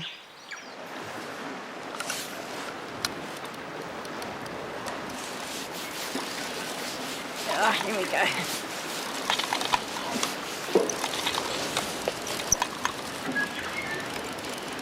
It's just a baby.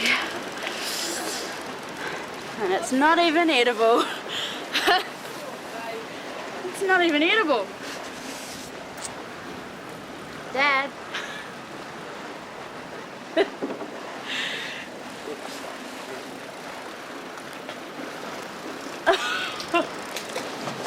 Cool. Looks like They're running. Oh, wow, great, we'll keep you on. Very good.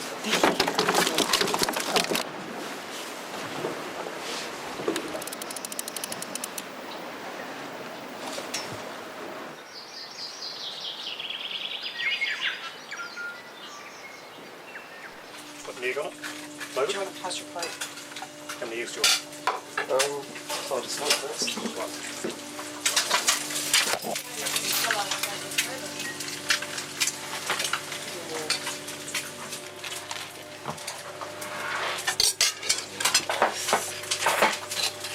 Never have cooked breakfast at home, but it's quite nice on the boat.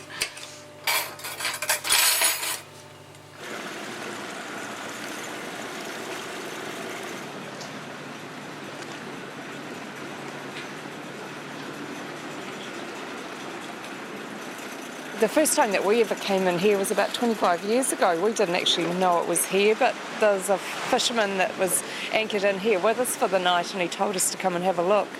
And we've told other people about it since, and some of them haven't managed to find it yet, because you just cruise around the coast, and unless you're looking very hard, you don't actually see where the entrance is.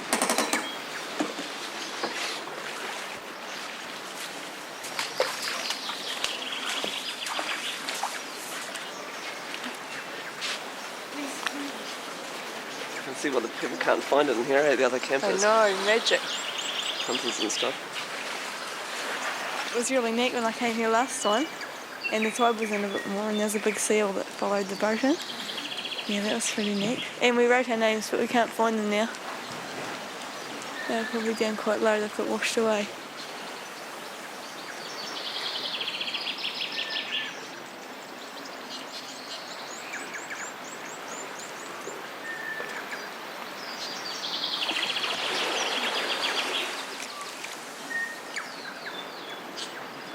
Beautiful beaches and lovely bushwalks, and that's just what we do all the time. People in town might go for a Sunday drive, we'll go for a walk, or we'll go out in the boat, and it's a beautiful place to bring up children. It's very unrestricted, not half the dangers and worries that you have in the city, and I think you can get an immense amount of pleasure from that. The fact that there's nowhere else in New Zealand, I think, that would give such a lifestyle to your children.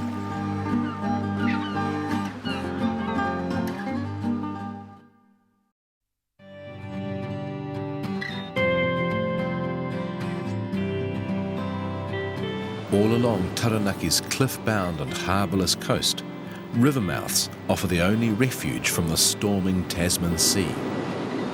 Close to the mouth of the Tongaporutu River lies the cluster of batches also known as Tongaporutu.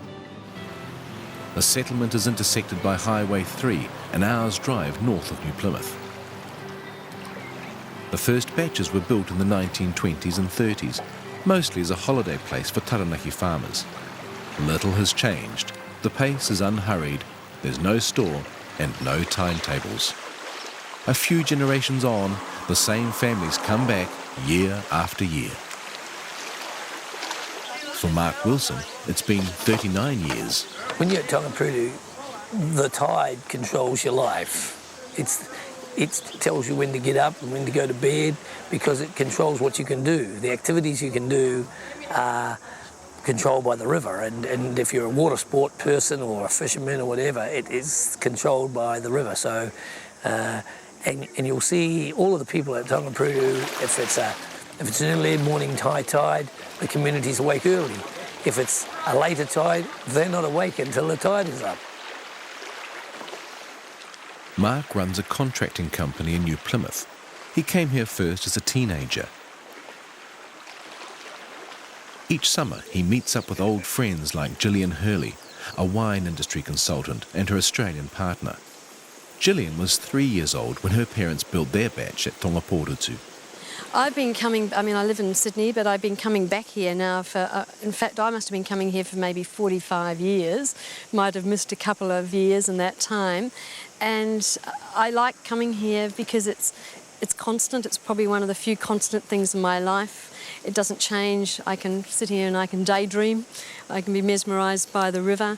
And it's a nice contrast to my life that I have in Sydney.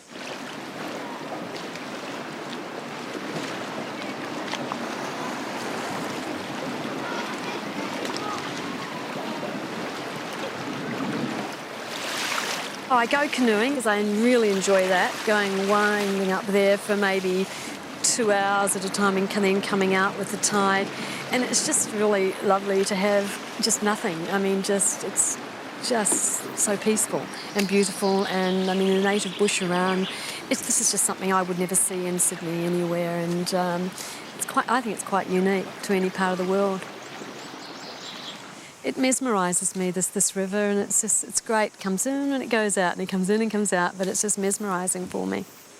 And so the tide controls exactly what you do all the time, and it's wonderful because you get the opportunities here of working the river, and when you can't work the river because the tide's out, then you have the opportunity to go to the seafront.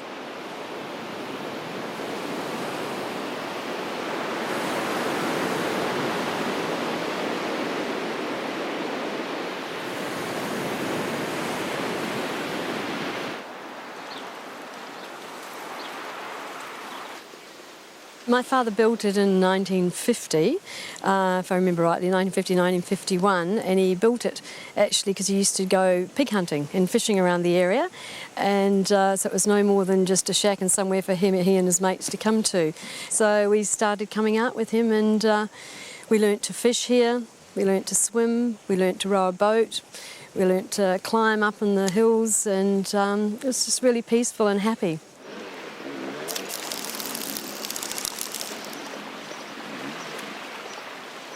I travel to a lot of the resort areas, like Noosa, and you go to Palm Beach and whatever, and they're quite different. They're very much houses, smart beach houses, which is terrific, but I think anyone can do that. There's people here that come here, I'm sure could buy all of the cottages themselves, but they are most happy to live and stay in a small dwelling and just enjoy the community, and there's no financial barriers whatsoever. The people are all of one. Here we have no shop. The children have to make their fun. They have the opportunity of having TV here, but generally that's not common. So they really are driven to make their own fun on the water or on the beach, and it's great. It really brings out the best in people.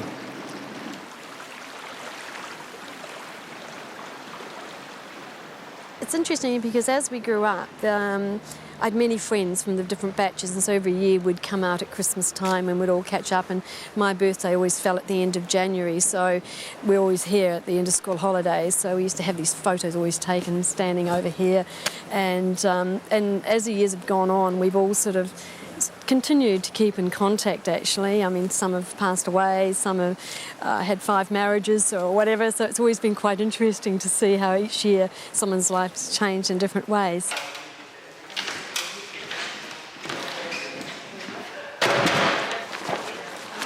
Grab that end there, Jeff. We'll just see if we take it onto that hook there, or come through to here. We'll just hang it vertically. We might put them up here.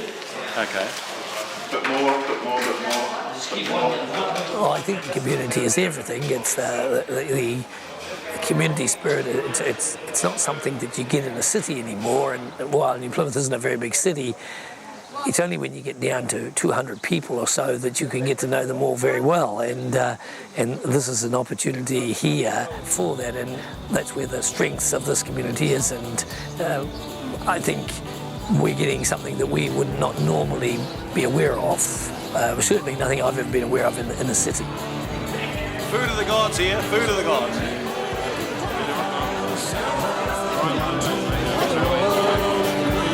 Goes down to the sea.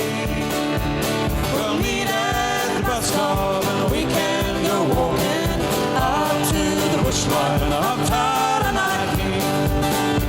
That's south of the mountain in Taranaki.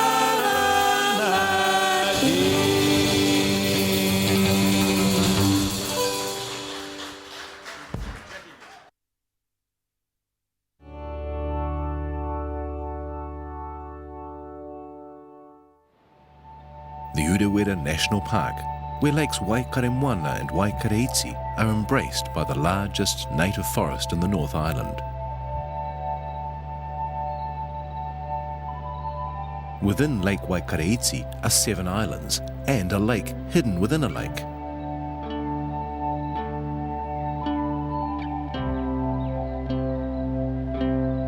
The dense, untracked bush hides many secrets. Like the rarely visited Waitangi Falls, where the Ruakituri River tumbles through the forest in a 60-metre-high cascade. The Ruakituri goes on to flow east through Big Sheep Station country on its way to Wairoa. Tuahu Station borders the park. Dave Withers and his family have farmed the Ruakituri for 40 years. So get your sleeping bags together, they go, punch them into the bottom of your pack. It settles the bottom and keeps it dead square, okay?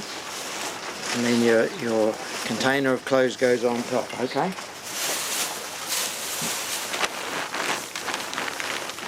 My father died when I was in 1948. I was 8 years of age with cancer, and he was a young man, 40. And there was 4 of us children in the family. I always had this passion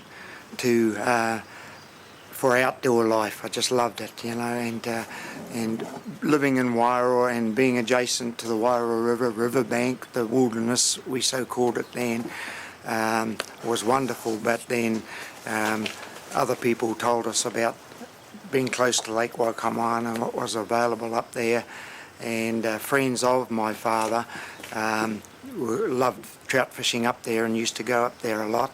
So therefore I became involved. They asked me to go with them up to the lake, get more food. I know you blokes, you'll eat all the tucking. Granddad will starve. As a young fella, I just loved the wilderness.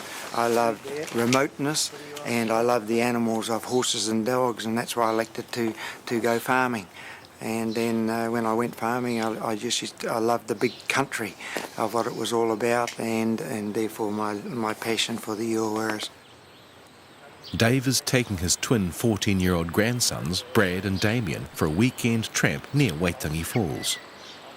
Over the past half-century, Dave has climbed every peak in the Urewera and explored most of its valleys. Getting a bit cloudy. Clouding in, yes, but it's still very warm, isn't it? Oh, there's some water there. Very warm. See these big windfalls like this? That's the way that really change your travel when you're in heavy bush like this. And you've got to keep an eye on your line of travel at all times, because big windfalls like that push you around and off your line. You've got to always be aware that you get back onto the line, and that's why you keep referring back to your compass. Yep. Okay? Yep. Yeah. Are there many deer and pigs in this bush? There are deer and the odd pig roaming through in these sort of areas. So, and where the food have you is. shot any out here before? Not pigs, not in these areas, but deer, yes. Deer. How do you carry them out? Do you just cut them up and chuck them in your pack? Yes, just take the choice meats. Yes. Oh, so not many pigs.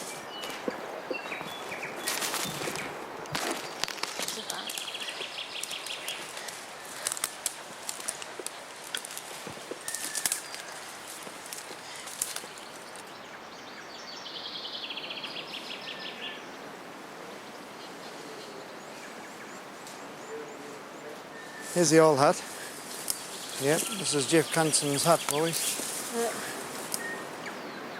But you see how I blended it into the You can environment. hardly even see it, from over there.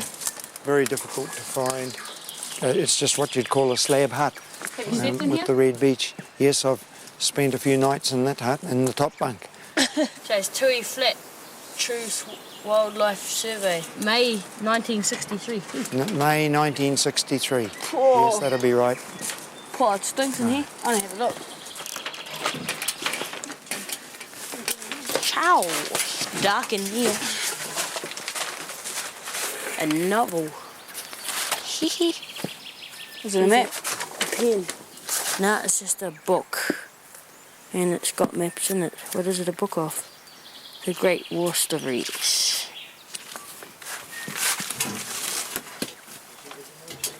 It's all falling to pieces. Hey, look at the cool curtain. Ooh, a sack. Pretty solid. Here, mate, come on, let's go. Oh, my boot.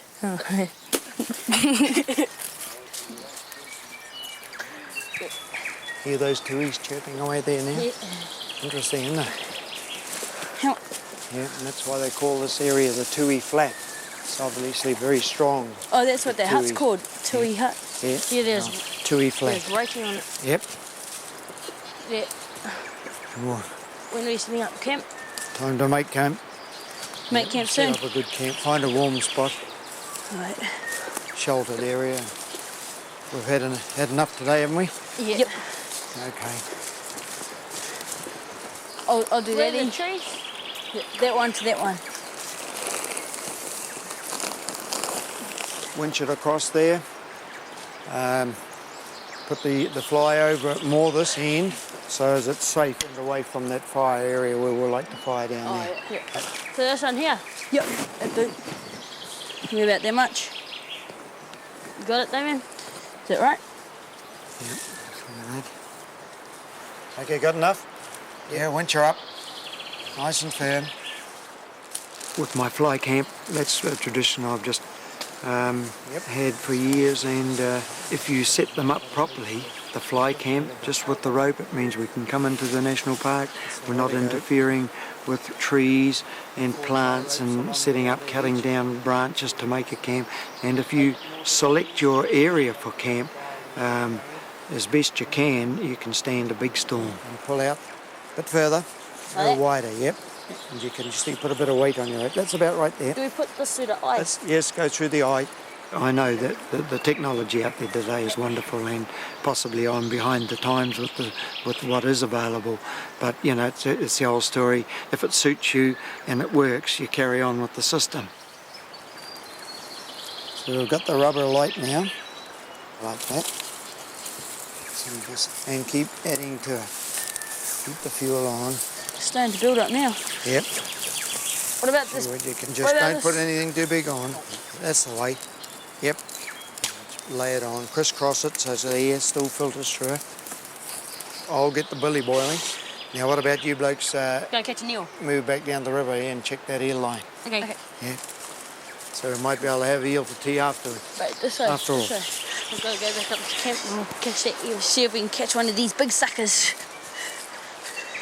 Come to this side, it's better pull over there.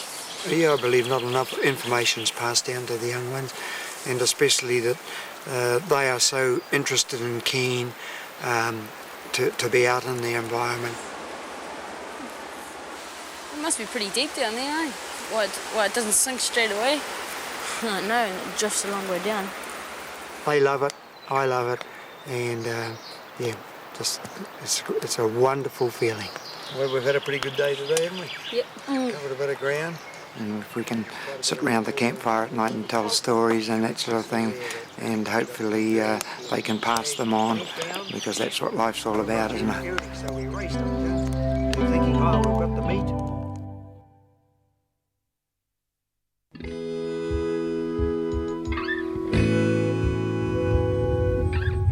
Tongariro, Ngauruhue, and far-off Ruapehu.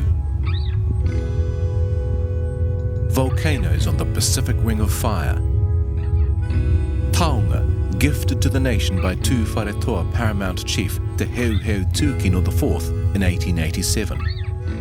They formed New Zealand's first national park. Ruapehu and other peaks are playgrounds for trampers, climbers and skiers. Up to 200,000 visit the Whakapapa field each year. Did you get the pants okay? Yeah. Okay. So you're not going to get your feet wet then? Luckily. The best way not to get your feet wet, Roseanne, is not to fall over. You won't fall over, will you? It's something I can't quite help. Shane Isherwood's life revolves around the national park. In winter, he works in ski equipment hire. In summer, he guides tourists on the Tongariro crossing. And he's the sole greenkeeper for New Zealand's highest golf course. So you missed it. We missed it. In the season, Shane and his wife work 12-hour days at the Whakapapa ski area. The Norwich Tea Bar opened today, along with the Valley Tea Bar. Marama supervises customer services. So we do hope you can join us on up here today. We'll look forward to seeing you, and we thank you for phoning for the Whakapapa Snow Report. Believe it or not, I worked here for 2 years before I started to ski. And golf is my passion, and skiing would come probably third. Fishing is after golf, and then skiing. I got into skiing when my son started. He's 9 years old now. He's been skiing since he was 18 months old. He's got the whole mountain to himself. Every lift operator is his uncle or auntie, and they will look out for him. And my wife, Marama, she'll call on the radio, has anyone seen Hayes? And he sure as heck, somebody will call back and say, yes, we've seen him over the far west, or, you know, someone's seen him and he's doing okay. It's pretty hard to imagine your life without these mountains in it, whether it's at work at Whakapapa or walking on Tongariro. You go away, and whenever you come home, like whether it be we go to Wellington or go to Auckland, we drive home, and the first thing you see obviously is the mountain, and you take kind of like a big deep breath, and you know that you're home. Although our home is still maybe an hour's drive away, you know that you can see the mountain. Our house is right there, and it's pretty, I don't know. It just draws you back all the time. Yeah, it does. It's like a magnet, it just draws you here. Yep. Shane lives with his family at the foot of Tongariro, not far from where he was born. Oh, you're going to kani too? Ah, dancing. Okay. He left home at 16 to find work, travelling as far as Melbourne. Kani. He was away 15 years before returning home in 1987, bringing Marama with him. My mum passed away. And I came home, and then I went back, and I started to wonder who I was, wonder about me, and I thought this land, these mountains, they're my identity. So I came home never having realised that the importance. It's my roots, it's my beginning, it's my everything. Who's your foot down?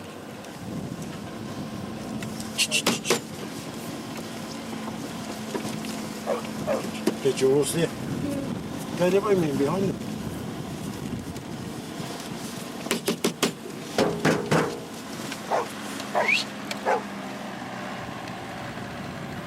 Five years ago, Shane was able to buy back 50 acres from a Pākehā farmer. Stop here. It was land that once belonged to his great-grandmother. You've only got to look at it.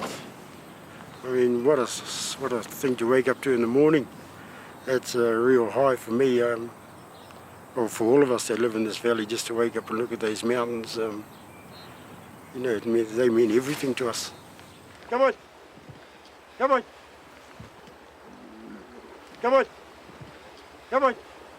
Well, this property is too small to have a farm as such on, but my son has started out in a little venture. He's got about 20-odd head of beef at the moment, so he wants to sell a couple of his cows to buy him and his sister a life pass for the ski fields. So that's not a bad idea, not a bad little investment for the rest of his life.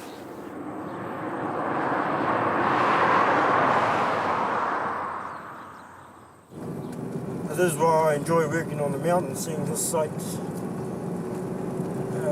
Nearly every day that you come to work. For many, many years growing up here, we never went near the mountains. Our people just didn't go there for the sacredness of them. And I think on the other hand too, financially, it was just way out of our reach. To get to the Whakapapa ski field, you have to go past the Grand Chateau Hotel and seeing what it is. I mean, it is the grandest one in New Zealand, I'd say. But it was just such a daunting building, and we just used to look at it and think, crikey, you've got to be a millionaire to go up there, so we just didn't go.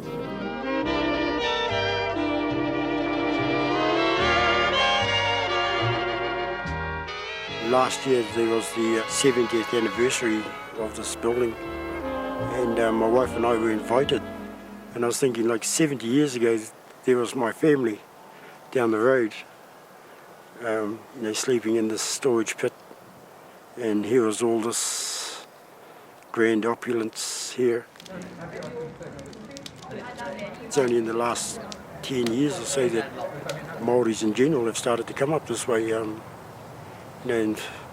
it's quite funny because there was never anything to fear. It was just because of the grandeur of the place. It just scared the heck out of us. Now we kind of walk around here like we own it. I really love playing golf, and to have my own golf course, so to speak, and I do it the way I want it to be done, the way I'd like to play it. So I have an advantage over all the other players. They don't realise that on golf days I mow the golf course, I mow the greens twice, so the greens are running fast, and I don't tell them that. And recently I renamed all the holes on the golf course. I didn't feel that the names were quite appropriate. They had the Bend and Lone Tree and all that, so got all the names of the mountains, our tribe, our chief, my little bit of claim to fame.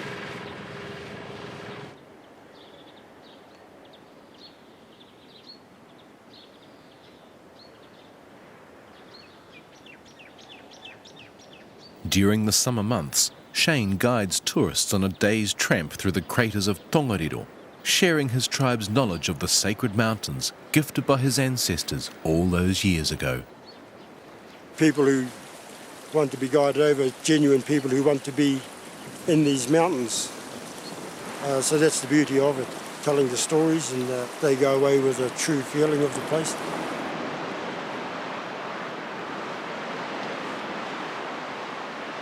It's just a special place to be, and I come here often. Every time I trek over the mountain, I come here, and it's a good place to soak your feet and weary bones.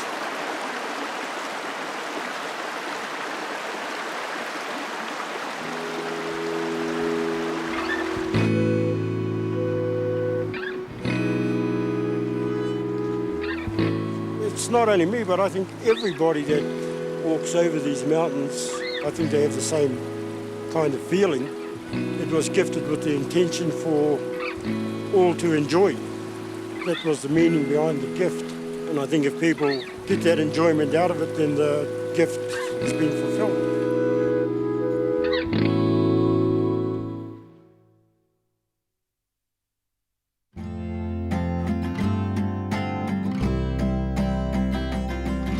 Farewell Spit at the top of the South Island. At 30 kilometres, it's one of the longest sandbars in the world. Formed by the storms, swells and currents of the Tasman Sea, it's the boundary between windswept ocean and the calm waters and endless tidal sands of Golden Bay. Near the village of Pākawo, the tide rises and falls over more than a kilometre. It's a boundary that's constantly changing. I mean, one moment you're on land, the next minute you're on sea. It's a sort of an interim area, and that's quite liberating in a funny sort of a way. Wellington writer Lloyd Jones has been coming here with his family for the past 10 years, renting a batch at the top of the beach. But earlier in his life, there were other beaches and other coasts. The first beaches I went to were inside Wellington Harbour, Batoni Beach, and then as a teenager, Days Bay, because that's where you hung out, you know, under Days Bay Wharf and dinghies and fighting with girls, splashing with girls, funny kind of courtship ritual that went on then. And then later on when I got into surfing, different places all around New Zealand really, and that was something I was doing when I was 18, 19, 20, 21 through my university years, and then when we had children, we found ourselves going to different beaches, and of course Golden Bay recommended itself because it's such a benign place. There's no threat there whatsoever. Kids can play and there's no no real threat of drowning. Yeah, everything is just orderly and neat. The reason why I really love this landscape is because it's constantly changing. When you wake up in the morning, and if it's high tide, the first thing you see, you're looking past your toes through the Pahutakawa there at the sea. Your eye level with the sea. I mean, it doesn't really get any better than that. So there's that feeling of being as close to the sea as you possibly could be at high tide.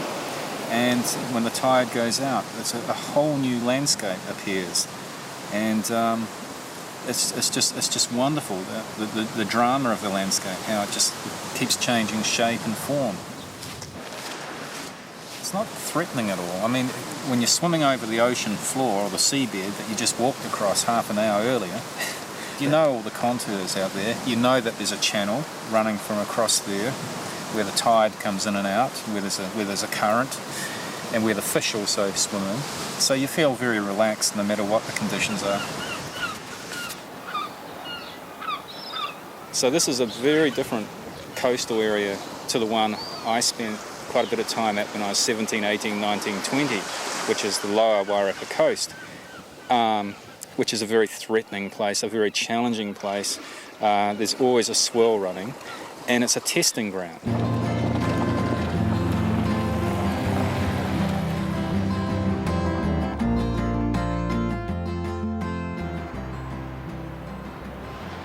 Lloyd Jones drives back to his youth when he drives along the rugged South Wairarapa Coast Road, 3 hours from Wellington. 30 years ago, he came here with university mates, looking for the big waves and a break from studying. Their destination was always Ngawi. In 1970, it was inhabited only by a few fishermen and itinerant surfers.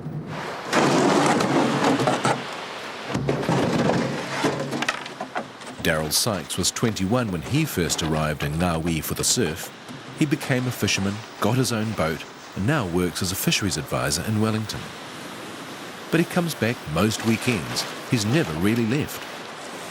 I don't really know what it was. It was just a sense of knowing. And I'd come from a very lovely part of Australia, a place called Byron Bay, where I'd been working for about 2 years making surfboards. My home was in Sydney, on the south side of Sydney, at a place called Cronulla Beach. I grew up around the ocean and always been in boats, and my whole life up until I came to New Zealand was surfing. I used to describe myself as being a professional surfer, and I came over here and I don't know what it was. It was just, I was just taken by this place, and I didn't think that I'd come back. We were here for Boxing Day, and the intention was we'd leave here and we were going to head up through the North Island and see what other surf spots there were on offer in the North Island of New Zealand, where I'd never been before. And through a whole set of coincidences and luck or timing or whatever, I found myself back here deliberately. And once I'd managed to get the job on the boat, that was it. I mean, I was going to hang on to that, because for a young guy, single, looking for a bit of adventure, this had everything. You know, it had the surf, it had the bush up the back. You used to hunt, you could walk, and it was just, it felt like home. It felt like I belonged here, and still does.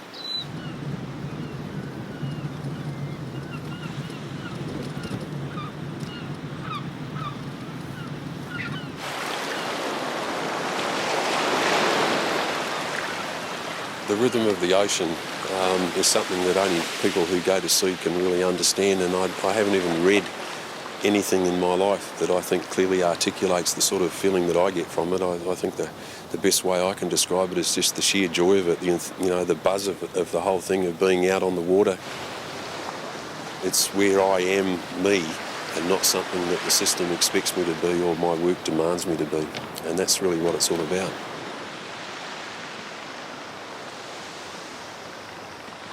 There's the sea, there's the hills, and there's you, and that's it.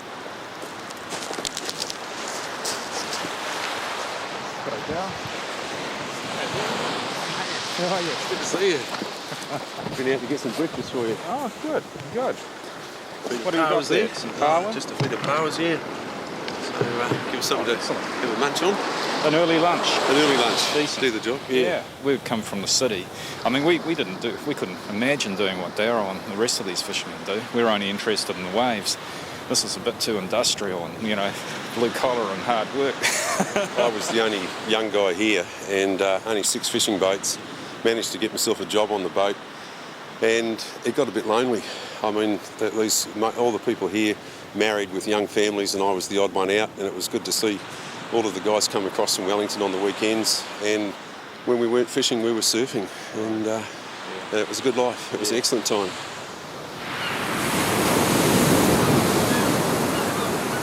The ultimate waves were east of Cape Palliser Light. Around the coast from Ngawi at White Rocks, it's a bay wide open to big swells from the south. And if you were fit, I mean, this is a really wild bit of coastline. Because it's so difficult to get to, you'd want to be here for 2 days, 3 days, in some cases a week, and so you would have to bring provisions in. Yeah, I think you're young and you're restless, and that was a huge challenge. A huge challenge. I remember the first time that I was driven around here in an old Land Rover station wagon. I was sitting on the passenger side as we were driving around the edge of the cliffs. I was absolutely terrified. I'd never been to a place like this in my life. You get the big easterly swell with the light southerly breeze holding it up. I mean, that's an absolute freight train of a ride. Some of the best surf I've had anywhere around the coast has been on that spur. That's right, just big long walls peeling. In a place like this, it's just all about being there. It's just the fact that you are there, and sometimes you're the only person there, or maybe they're 3 or 4 close friends, and I mean, there's just a sense of wonderment of being out in the middle of the ocean, looking back inland and seeing all of these hills. It's just that whole sense of place and the wildness of it all, the remoteness of it all. You're constantly aware of this being really fabulous. My God, it's good to be alive. My God, I'm so happy to be out here doing exactly what I'm doing right now. And I've only really felt it in this particular place. I mean, I've surfed lots of other places, but here it's quite special. Later in life, the usual story. You acquire family and all that sort of thing, and everything becomes more structured, less provisional, and this becomes a bit more of a memory and more of an occasional trip. I have changed, but the landscape hasn't changed, and you still respond to it, but respond to it in a different way.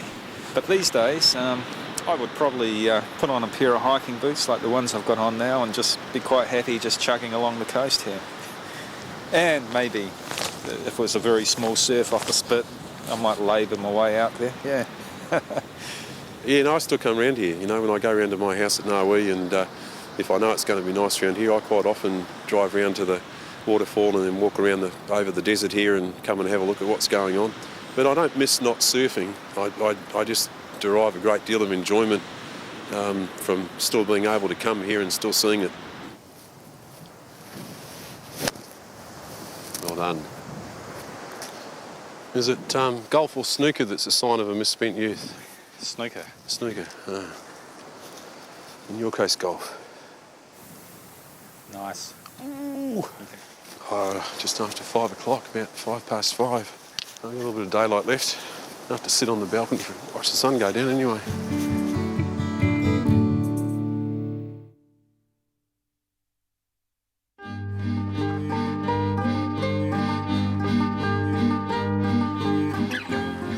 Great Cody forests once covered most of Northland, before they were felled for timber or cleared for pasture.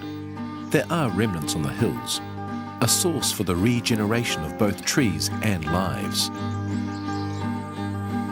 The once forested Takahue Valley is attracting settlers wanting to live in harmony with the land.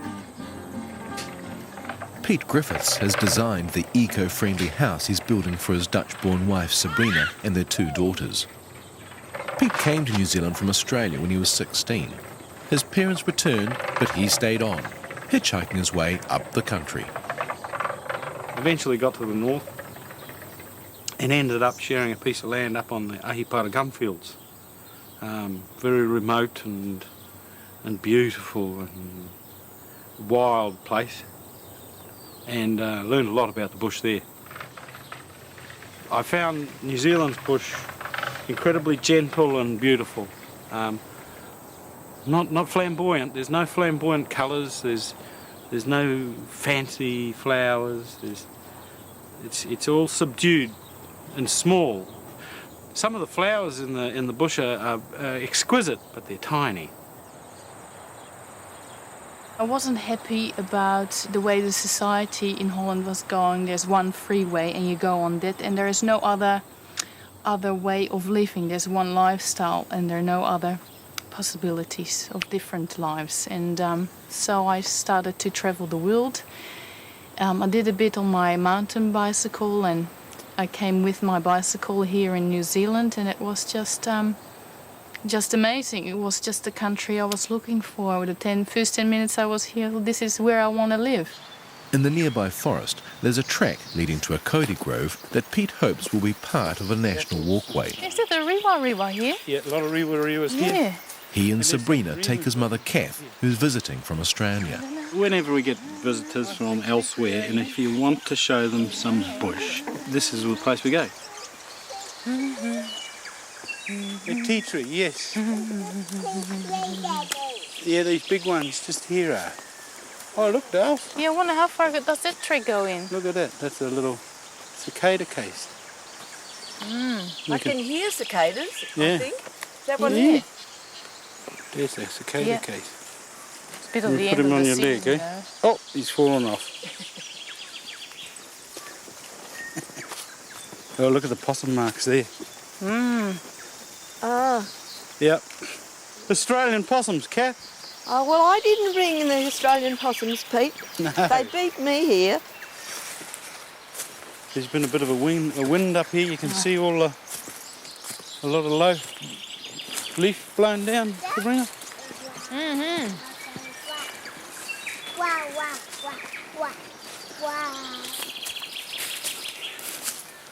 The big cows. Big trees, eh, Ning? There you go, Pete. Lovely big trees. I'm not falling over. Don't you fall over. I'm not Oh, time for a sit down, eh, Pippi? Oh, come up here. Hey. The first time I was taken to this place here was by Pete. I just met him at on the streets of Kaitaia. And she waltzed up to me and said, some friends had said I knew a bit about the bush. Could I take her into the bush sometime and show her the bush? So I thought, oh, yes, fine, yes, anytime. And just we separated and walked off, and she went that way and I went that way, and I realised what a muggins. There's only one time, that's now. So I chased her up the main street and I came out of a shop and he said, how about now, baby? We're going to go for a walk, let's do it now. It was good. It was perfect. Yeah. And I was very keen to know, because I really love the bush. The individuality, so many different trees here. The biodiversity is just fantastic. Where I come from, there are only pine trees, and it's all monoculture kind of thing. And yeah. And that's a baby cow, so? Yeah. They call those rika. The smaller ones are rika cows. Until they open up in the crown. When I came in New Zealand, so I wasn't very well, and I was amazed how easy it was to recharge in the bush, because trees have so much energy, and in a way it makes sense, because trees, it's the building stone for all of us. We're so dependent on trees. They take care of us, and they take care of me. I could really recharge in the bush. Just by sitting next to a tree, you can feel much better after, a little while. It's amazing. The big difference between Australian bush and New Zealand bush is in Australian bush you come to a nice place and you look around above you and you look around and you make sure you look around and then you clear a space on the ground And then you look around again, and then you sit down, and the bull ants still get you. Whereas here you can run around, you can walk, and then when you're tired you sit down. Yes. And nothing bites you, Yes. nothing hurts you. It's a gentle place. Gentle, The bush right? is gentle. Yes. Oh, look at the creek, Ning. Nice big creek, eh? Oh, yummy. Beautiful water. We'll have a drink, eh? Nowadays I notice that if I take someone from the city into the bush, they don't see anything. No, they don't see what I see. They see green everywhere, and whereas I see hundreds of varieties. And if there's something that I haven't seen before, it just jumps out at me. Having a drink? Come on. It's like when you walk into a town in India, you see, oh, there's the cafe. Well, if you walk regularly in the books, you say, oh, there is that gorgeous pururi tree, or it's you can name the trees, and they're part of you. Oh, that was good. From your hand, Daddy. Oh, from my hand, okay. Oh, yeah. Okay, come on. Oh. Every natural ecosystem imposes itself on the subconscious of the people who live there. The bush is a dominant part of New Zealand culture.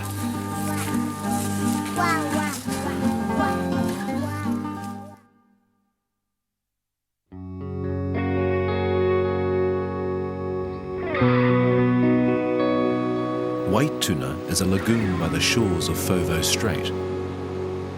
From here, you look south to Stewart Island, into subantarctic gales that sweep across the shingle spits and open waters.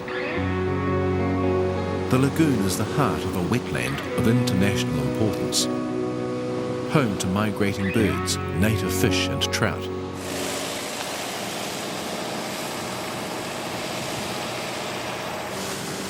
It's a special spot for local fishermen. Southland farmer Roger McNaughton and son Bevan are heading up the lagoon to fish.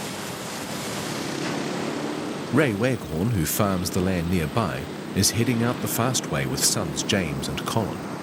The Waghorns have been coming here since 1912, since Ray's grandfather rode his pushbike down this beach. The McNaughtons have been coming here even longer, to fish and hunt ducks in the season.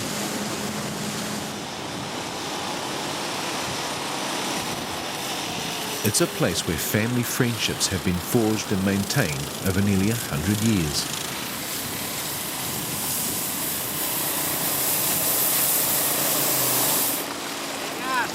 Hey, Roger. Bevan. Hey, lads. Bit of a breeze there coming in. Good gale wind would help too. Stir it up, do you reckon? Yeah. We have a bit of a fish and then go and have some lunch, I think, eh? I think so. Yeah. Long time since morning tea. Time we had a bit of a snack.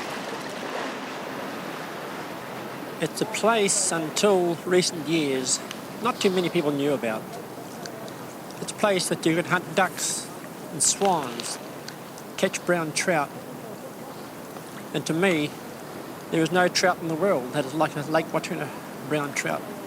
I myself find that there are times when, I guess we all face these times, that things aren't, you're not comfortable with what you're doing, things aren't going right, perhaps you've lambing time's over, you haven't had a good lambing, and to take the rod and come down to the lake and be by yourself, fishing by yourself, and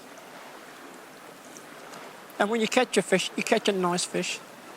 I can go to the Matera River and catch a fish, and when I gut it and open it up, the flesh is white.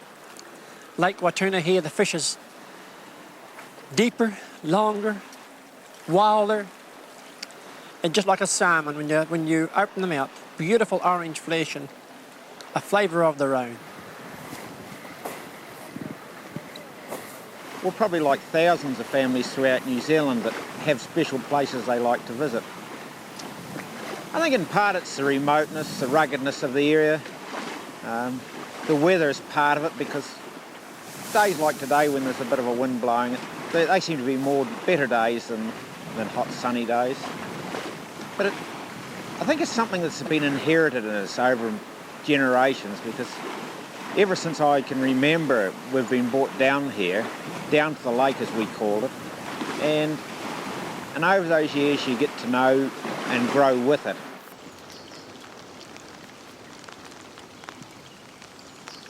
Most families who come to the lagoon can lay claim to a hut. These old corrugated iron refuges are common beside estuaries and river mouths all along the South Island's east coast. They're rich in family tradition.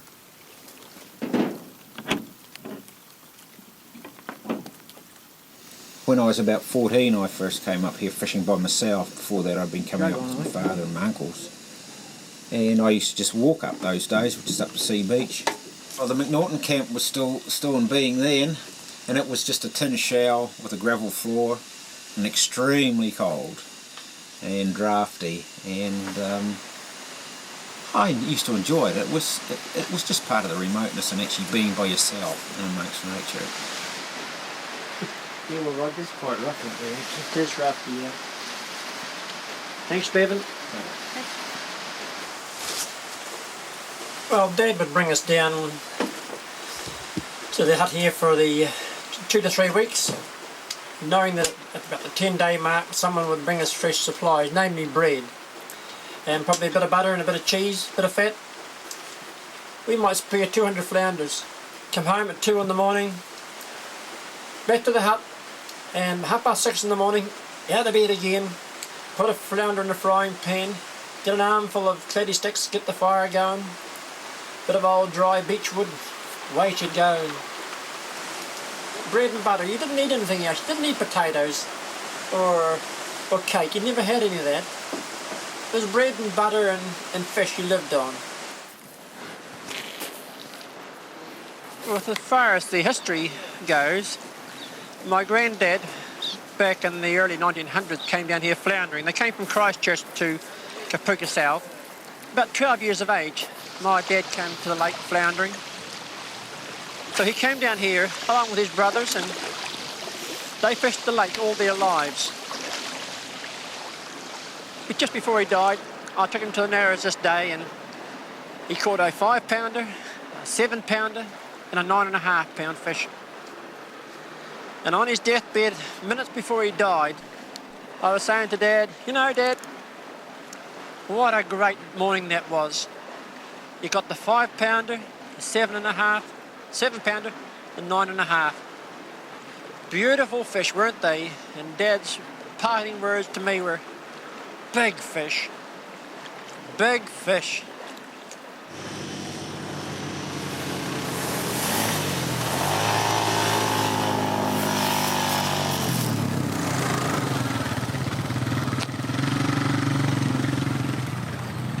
Dad was to die of cancer back in 1990. Before he died, he said to Mum, I got one last wish. I want to get back to Lake Waituna, and I want to get back to where the musk rose is. And so, when he died, we brought his ashes back here. We had a church service. It was a day a lot rougher than this. The wind blew, the rain came down, the minister performed a service, but the atmosphere was warm in front of the trees. And here's the rose. This is where we spread Dad's ashes. This is where his memories are. Lake Waituna is more than just a muddy hole, as some people would say. It's a place where you can be with nature, where you can fish for trout and shoot for ducks. You can look at the sea, see the birds go past, the migrating birds, the mutton birds, the seals on the beach, the sea lions, the sea leopards. Here it's got its own beauty. It's an inner beauty, I believe.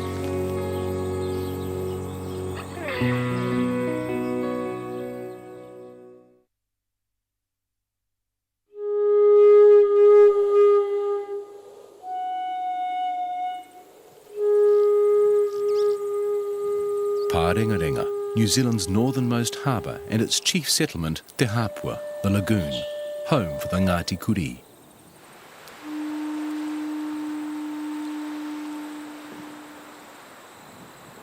From the urupa, ancestors rest where they can look out to all arms of the harbour. Kia ora, Mum and Dad. Kia ora. Kia ora, sis. Kia ora, sister. Bundy and Boydie Waitai's parents moved away from Te Hapua to find work when the family was young. When they retired, they came home. The brothers too have come home after years away. Bundy, the eldest, is chief researcher for the Ngāti Kuri treaty claim. Boydie teaches carving and weaving for the tribe's art trust. Both are studying for their masters in Māori and management. Mum and Dad and our ancestors and aunties and uncles and the grandparents, I believe they watch over us, which is why they are situated here. Get ready for single knee lifts. Single arm punch out to the front. Here we go. And 8, 7, 6, 5, 4, 3, 2, double knee lift, pull it down. Lee Harvey, Boydie's partner, teaches aerobics in Māori communities throughout the far north. Raised in Whangarei by her Pākehā mother and stepfather, she grew up knowing little of her Māori ancestry. On leaving school, she moved to Auckland for work. One Christmas holiday, a bunch of friends and myself decided that we'd come up to the far north. I'd never ever been up to the far north. And while we were there, I met a man called Paul Norman. Through my kōrero with him, I found out that I was a harawira and my whānau was from Te Kau. And so he filled me in on my whakapapa, who I was and who my grandfather was, and it really blew me away to find out that I was this person from up north, and I actually had whānau that I didn't know, and a huge whānau history that I didn't also know. And so when I went back to Auckland, I really had a calling to come back. I wasn't happy in the city anymore. I just knew that I had to go back up north and find out more about myself. 7, 6. Lee was a solo mother with 2 children when she got together with Boydie. She had 2 more children, but there was no work for Boydie in the far north, so they moved to Christchurch. Arms up high. Boydie and I decided that we would come back to Te Hapua and settle down up here. And also to bring up our children next to their grandparents, so that they could have fond memories of their grandparents, and so that also their grandparents could install as much whakapapa, knowledge, educate them, aroha, so that they could spend a lot of time with their grandparents. And I think we made the right decision, darling, coming home. Aye.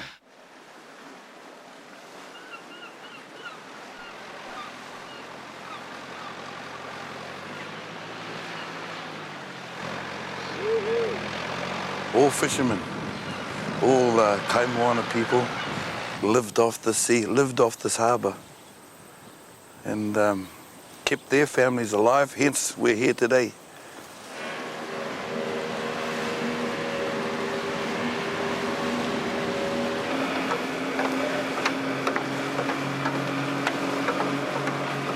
Once the tide has changed, we get about a 70% washout of the inner harbour. There's channels everywhere, so most of this is mud and beach and sand. It's known to be one of the fattening harbours in Aotearoa, New Zealand. This is where everything grows to its peak. Our fish is abundant. Snapper, mullet, kahawai. Living beside the harbour just made it a lot easier for myself and my partner and my children to survive from tangaro, from the sea. It is the last harbour, or the first, whichever way you look at it, in Aotearoa. And straight in front of us, Te Kokota, purest silica sands in the world. Some time ago, they used to produce 60% of the world glass. Through grape petitioning and perseverance by our aunties, uncles, grandparents, and then ourselves, we finally managed to delay the extraction of those sands of our taonga.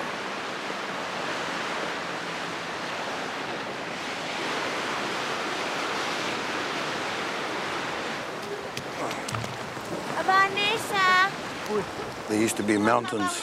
Now they're only little molehills. There were 7 mountains. That's what we saw in our day, 7 mountains.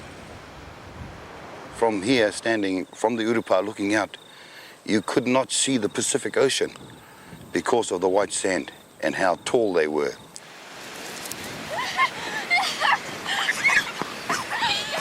Hopefully, they've got enough, as much as what they need to do with what they want it for, and leave the rest here so that it can protect us from the Pacific Ocean.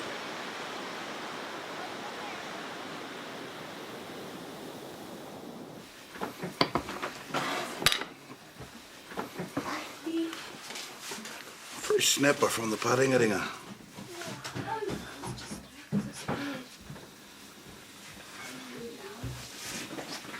I think this is the only way to have fish is just rolled in flour and then straight on the barbecue. Our freezer's always full of wild pork and fish. I'm the healthiest I've ever been. I'm 42 and I've only just got my act together for health, and it's been living here in this clean environment and learning to get back to the hunter-gatherer diet. This is the next little food gatherer, my son, Hinapere. He comes with me just about everywhere when I go hunting, fishing and diving, my little mate. Good boy, son. Yeah, good cooking.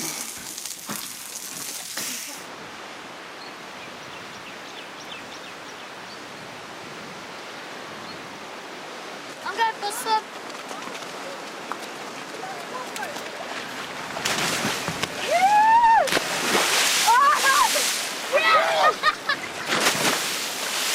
Cold but nice. I'm jumping in now.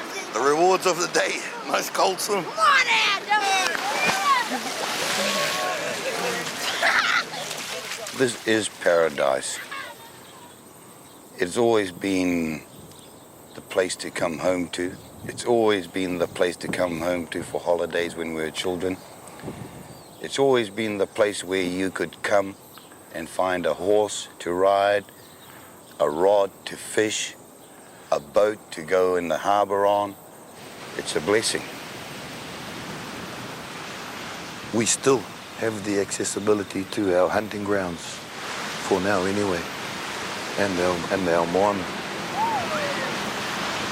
I believe I'm doing the same thing as my ancestors did, my grandparents did. I know it is. I don't believe I know it is, because I feel good out there doing it.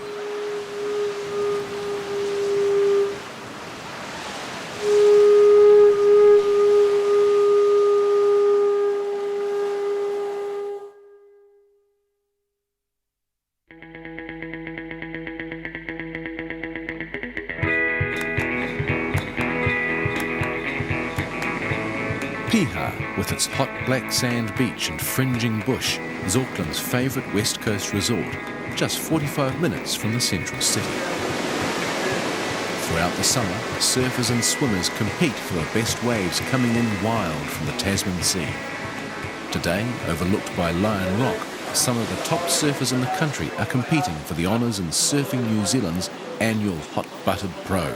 The tents went up at 6 a.m. with 19-year-old university student Lee Hawker in charge. He's competition coordinator. Counting down, 5, 4, 3, 2, 1. That can be a little loud on this. This is women's quarter heat too. Unlike most of those involved today, Lee has the advantage of living at Piha. Here at the Hot Buttered Amazon Surfing New Zealand Pro, great waves today. I shifted here when I was about 13, and it was a complete change from where we had been living. We've been living in the middle of Remuera, in the suburbs pretty much, with houses on each side all over the place. Coming out here, you've just got the ocean, which is just huge. There's a lot of good energy out here. I think just being on the coastline, it's such a diverse, active place. You never get bored out here.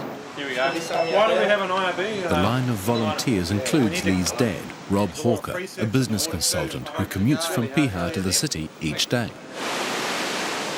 I like to get back here, if I can, by for, just so I can be part of what's going on at the beach, part of what the family's doing. In town, you know, you used to work long hours and take work home with you. As soon as I got out here, it became impossible to bring work home, which was fantastic. It's a great move. Piha events have involved the family for 6 years now. Rob's wife, Liz Hawker, is fundraising for the Piha Life-Saving Club Juniors. Their youngest son, Ryan, is a member. We're going into freebies now. Yeah, we're not going to make much money today, are we? At first, the move from town was tentative. There we go. Thank you. We travelled out to Piha one weekend to have a look at houses and just drove around and got the feel of it and thought, yeah, we thought about schooling and thought, yes, we could manage that.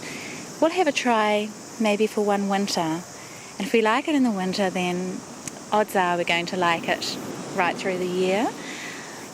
We'll just stay for a winter and see how it goes, then reassess. That winter it teemed with rain. It was really unpleasant. But my boys discovered this wonderful outdoor lifestyle that we really hadn't had in the city. And even with the bad weather, they began to go down to the beach, get into the water, surf, fish, and Piha started to become their backyard. It's now familiar territory for middle son Ben Hawker and his friends. They've learnt to treat the outdoors like it's a world they're meant to be in, not a world they have to sort of shut themselves away from.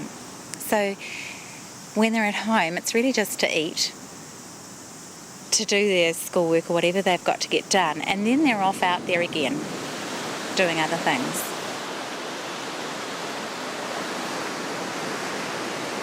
Things like jumping off a cliff. You know, there's a rock jump that they do called the Nun.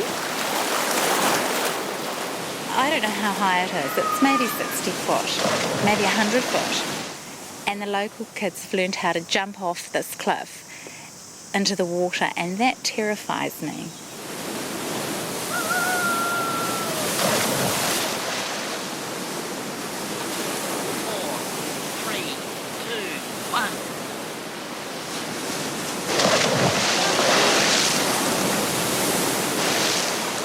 It's a harsh environment and you have to be careful. You have to learn to live in harmony with it.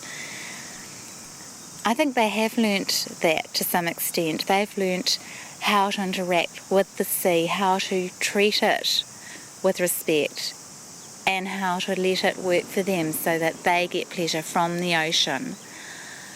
And that's the thing you learn through time and experience.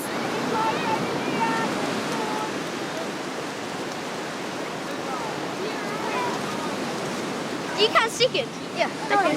Whether you can. Ryan has done well in the Nippers event. But the main focus for the family today is the Junior Championship. Blue surf and Mike Bank, 7.5 in that last wave, that puts him in the lead. 7.5 for Blue's last wave. Ben Hawker has reached the final, but he's late for the start. We've created space for both Lee and Ben to become great surfers, if you like. With Lee, it wasn't a good fit, and he's doing other things that are really fantastic. With Ben, he's got talent, not extreme talent, but with hard work, he can be a really good surfer. Sometimes I say really foolish things like, if you win this contest, I'll buy you a Mini. And who knows, it may work, it may not. Third position, Blue surfer Larry Fisher scores a 4.0 and 3.5. Blue surfer, you need to score 6.91, that's first place. In fourth position, Yellow surfer Blair Stewart scores a 5.0 and 1.0. I guess he won't get the Mini today.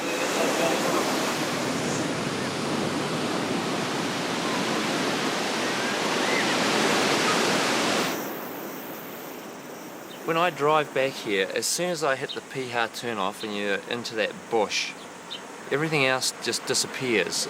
You know, in the winter, you know, when people watch a fire, it's got that kind of, it draws you into it. And here you've got this water and a beach and your life revolves around that, and it's peace.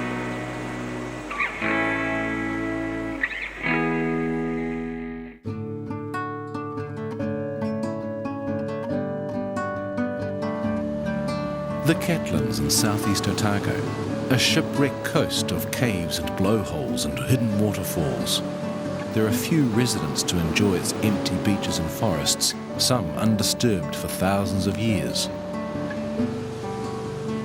Very good. There's that hawk you saw the other day, Maxie. Diana Noonan, Keith Olsen and their 11-year-old son Max live at Papatōwai. Paradise. Diana is a children's writer and school journal editor. Keith, a teacher and illustrator. Off you go. Chip, chip. They look out to a river estuary and coast Go.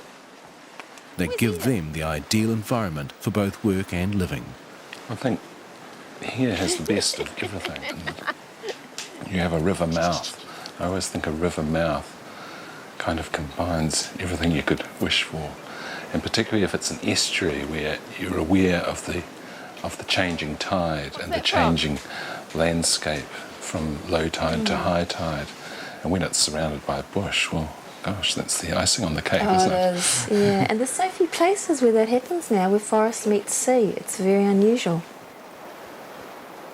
Keith and Diana bought their 2-roomed cottage by the estuary 18 years ago. They planted shelter and developed a garden productive enough to live off, and with time, added on a bedroom for Max.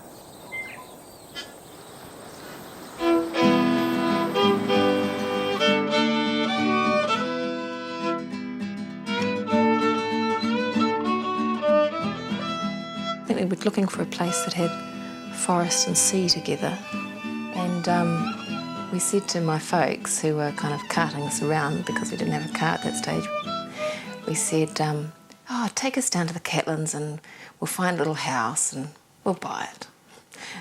And so we went for a drive one Sunday. And here was this crib. It looked absolutely tiny because it was up on quite high piles with nothing around it, which accentuated its sort of height and made its dimensions look smaller. And it was just like, not quite derelict, but not a lot of people would have shown a lot of interest in it. And we thought... I'd like to say we saw its potential, but it was just a place. And when we looked inside, we realised it had 2 rooms, not just one, and that was a pretty good start. The house it's so small, but it feels like a palace.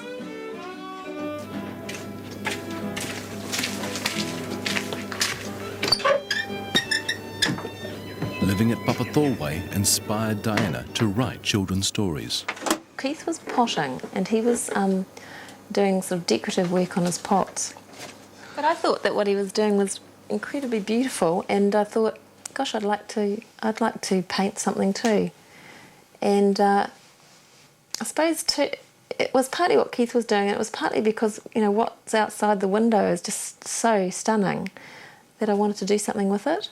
And I found that I got really frustrated because I couldn't paint that well. And I can still remember Keith saying that, if you can't paint with a paintbrush, you could paint with words, you could write. And so I did.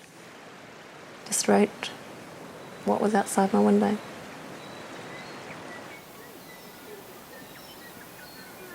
It's been said that my stories have a strong sense of place. And I can understand that because it's inevitably a setting that makes me want to write. That's why I write. The story comes somewhere second, I think. Oh, could be a suffragette here. Yep. Tell me if you can see me in here. Oh, you can't fit in there now. I You're too can. big. I went in here the other day. Oh, Max, I don't like the way you go in small places. We'll have to cut you out. I can't get my jacket in. Why do you do it to me? You could hide. Hey, that'd be a good place if you got lost, wouldn't it? Are there spiders in there? Yes, not. Oh, great.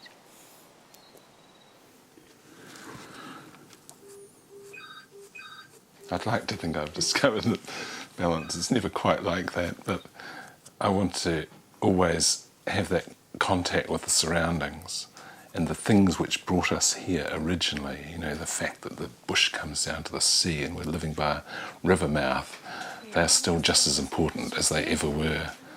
And, you know, sometimes when deadlines take over and dominate your thoughts for a while, you know that the tide's still coming in and out. And there are things that work on a timeless scale from the things which we get uptight about. Can we go over and have a look at this first, though? Yep.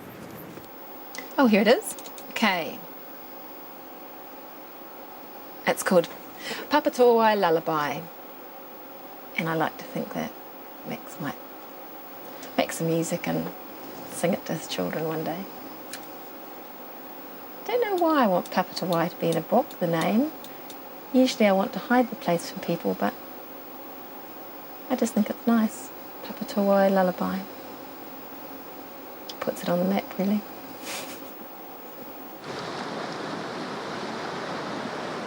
Hush now, listen to the swell of the sea. White waves foam, but you're safe with me. Hear the night birds, sheer waters flying through a dark sky.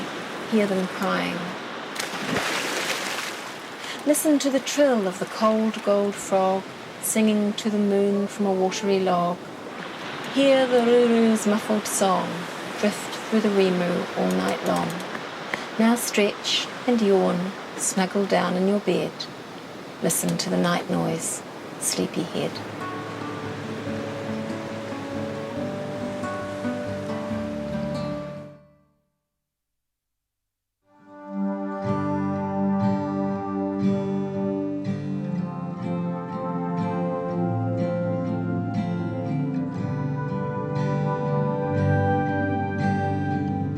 Mount Aspiring, Tititea, a great icy spinnaker in the sky, a lodestone for mountaineers. The pathway to Aspiring from Otago's Lake Wanaka is by road and track up the wide valley of the Mātukituki River.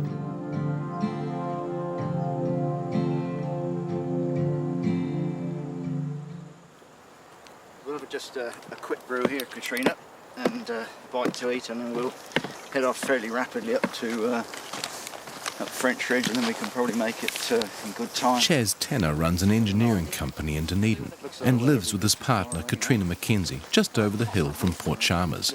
But they keep a caravan in Wanaka as a base for frequent trips into the valleys and mountains they love. I still get the feeling that I did when I was a young lad, and you know, this adrenaline buzz, packing my pack, just like I was 16 again. It's fantastic. Because your tramping gear and everything's got its own smell. It has. It's like you get it out and think, oh yeah. Yours might have.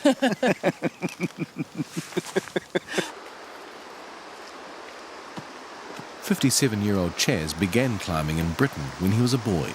He'd visited the European Alps and the Himalayas before he arrived in the South Island in 1973.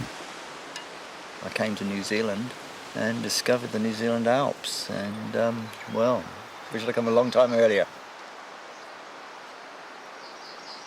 Some 40 odd years later, here I am, sat in Mount Aspiring National Park, looking at some of the most fantastic scenery in the world. And it gives me an absolute buzz to think that I'm privileged and fit enough to still be able to come into these regions.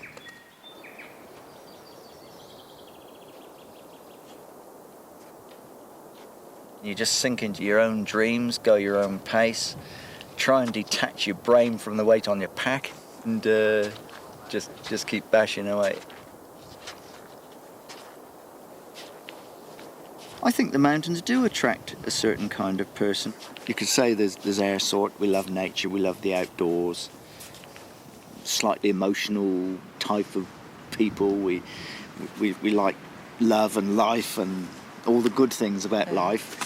And then there's the other sort of person, I guess, that comes here for the sheer technical reasons of being in the mountains and climbing a hard technical route. There's nothing wrong with either of them.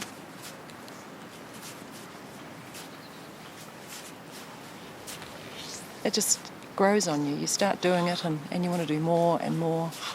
And then I met Chaz. The first time he brought me up here was just like it is today, incredible day, and you just want to come back. The French Ridge hut is welcome shelter, 1,500 metres high on the road to Aspiring. It's the fourth hut to be built. The first hut on this site was destroyed by an avalanche in 1946. It was replaced 3 years later when Alpine Club members organised a working party to backpack timber, iron and nails up the ridge and build something more secure. But this was destroyed also 20 years later. Shelter on French Ridge is essential to mountaineers, and Chaz Tanner supervised the building of this latest structure in 1999.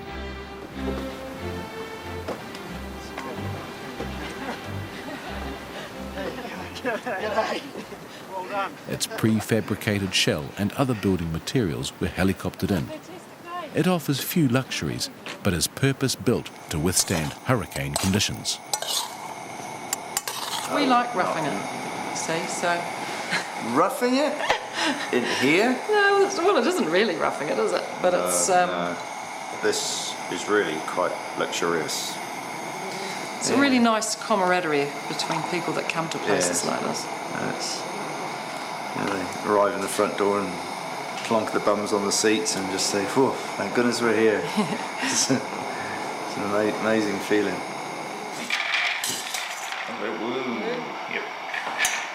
Got too much again? The radio sketch said the forecast was going to be really good tomorrow, that we might just take up, leave about 7 o'clock tomorrow morning, and skin up the quarter deck and onto the bonnet, and maybe tour across to Pope's Nose, perhaps the other side of the Bonnet Glacier, and maybe come back and, if we've got time, have a quick climb of Mount French, and that will probably see our day out.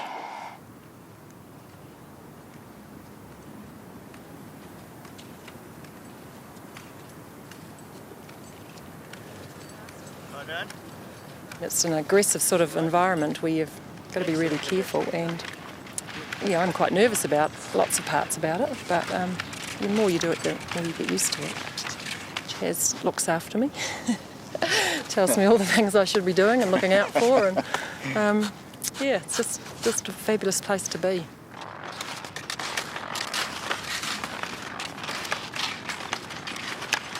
All of a sudden, the great expanse of the Bonnet Glacier is before you, with Aspiring forming the greater mass of it. It's just an awesome sight, and it never fails to thrill me every time I come here. Sure, it's nice to get to the summit of a peak.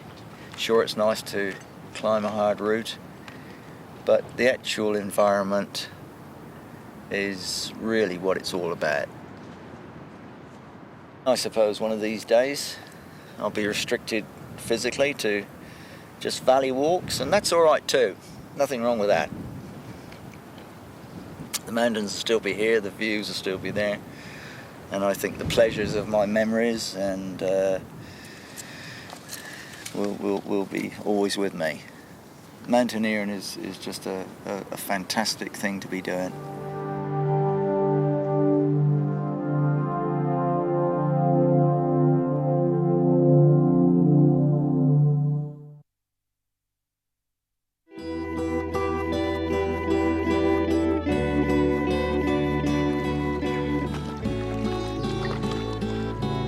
Lake Rotoiti is at the heart of the Nelson Lakes National Park. At Saint-Arnaud, among the beech forests surrounding the lake, the Logan family from Wellington have built their holiday house.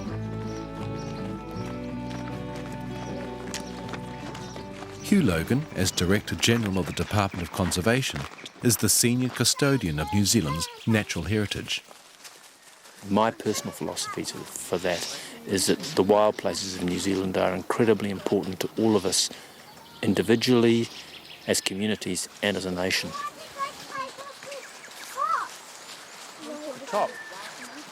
It's what marks us, our particular stamp as New Zealanders.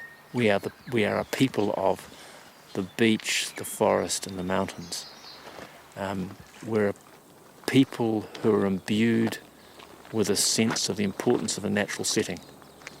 And sometimes we only really appreciate that when we go overseas and realise that what we have here is particularly precious. You have. Hugh Logan first came to the Nelson Lakes area 20 years ago, tramping the beech-forested valleys and climbing the peaks. For Linda, connections with the area go back to her childhood.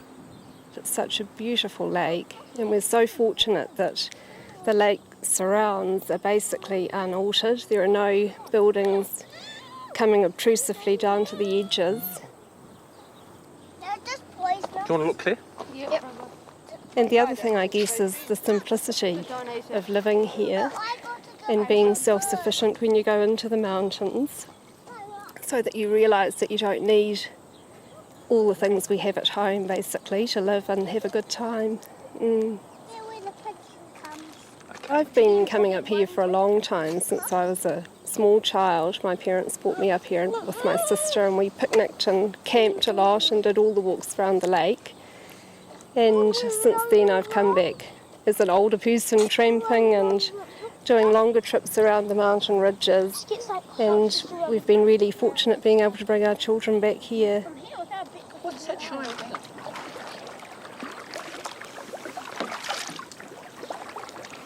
Good job, Dad.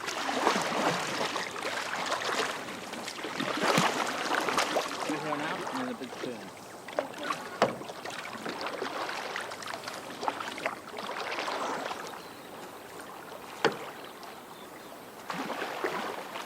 This here, sort of central point of the northern South Island, is a meeting point of both landform features, ecological features, and I suppose in some ways it's a little bit of a meeting point of peoples as well. You get people travelling up from the west coast, travelling from Nelson and Blenheim. It's a sort of a central meeting and location point. By living in these hills, it really becomes very much a part of you. And I think this is what attracts people to these places. It's something that sort of touches your soul, and you have this feeling and understanding of being part of this place, part of the land.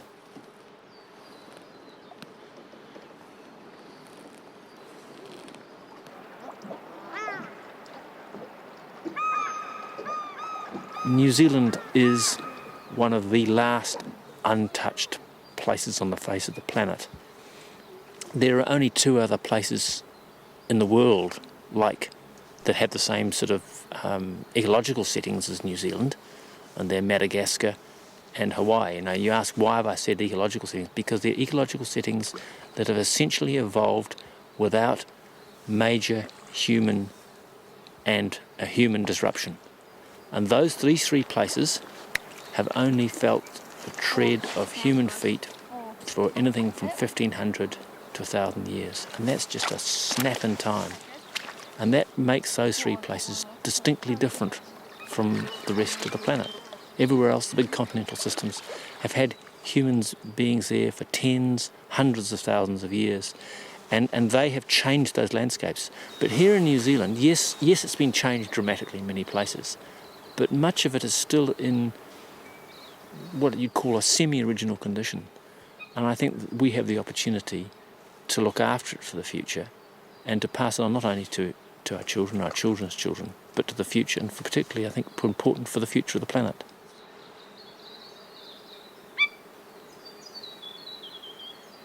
In an area where pests have been almost eradicated, native birds have returned to the forest.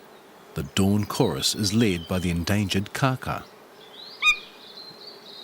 Everything's started to slowly come alive. And you've got bellbirds in the background, you heard kaka, you heard a kia, then you've got blackbirds, grey warbler, and you can start to feel sort of forest starting to come alive, insects starting up. But you see how the bellbird call really carries? It's the same with the tui. I find it exciting because the kaka are here. Now, even 10 years ago when I was here, you wouldn't hear kaka like that all the time as we're hearing it now. You sort of look at what you can around the place as you get up and try to be a little bit.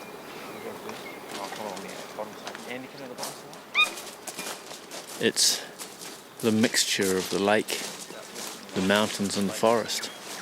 And being where it is, it's more open here than some of the other mountain valley systems elsewhere in the South Island. So you get this beautiful combination of sun, a bit of storm, and certainly you get some very cold temperatures in winter, plenty of snow. But it's a superb alpine environment.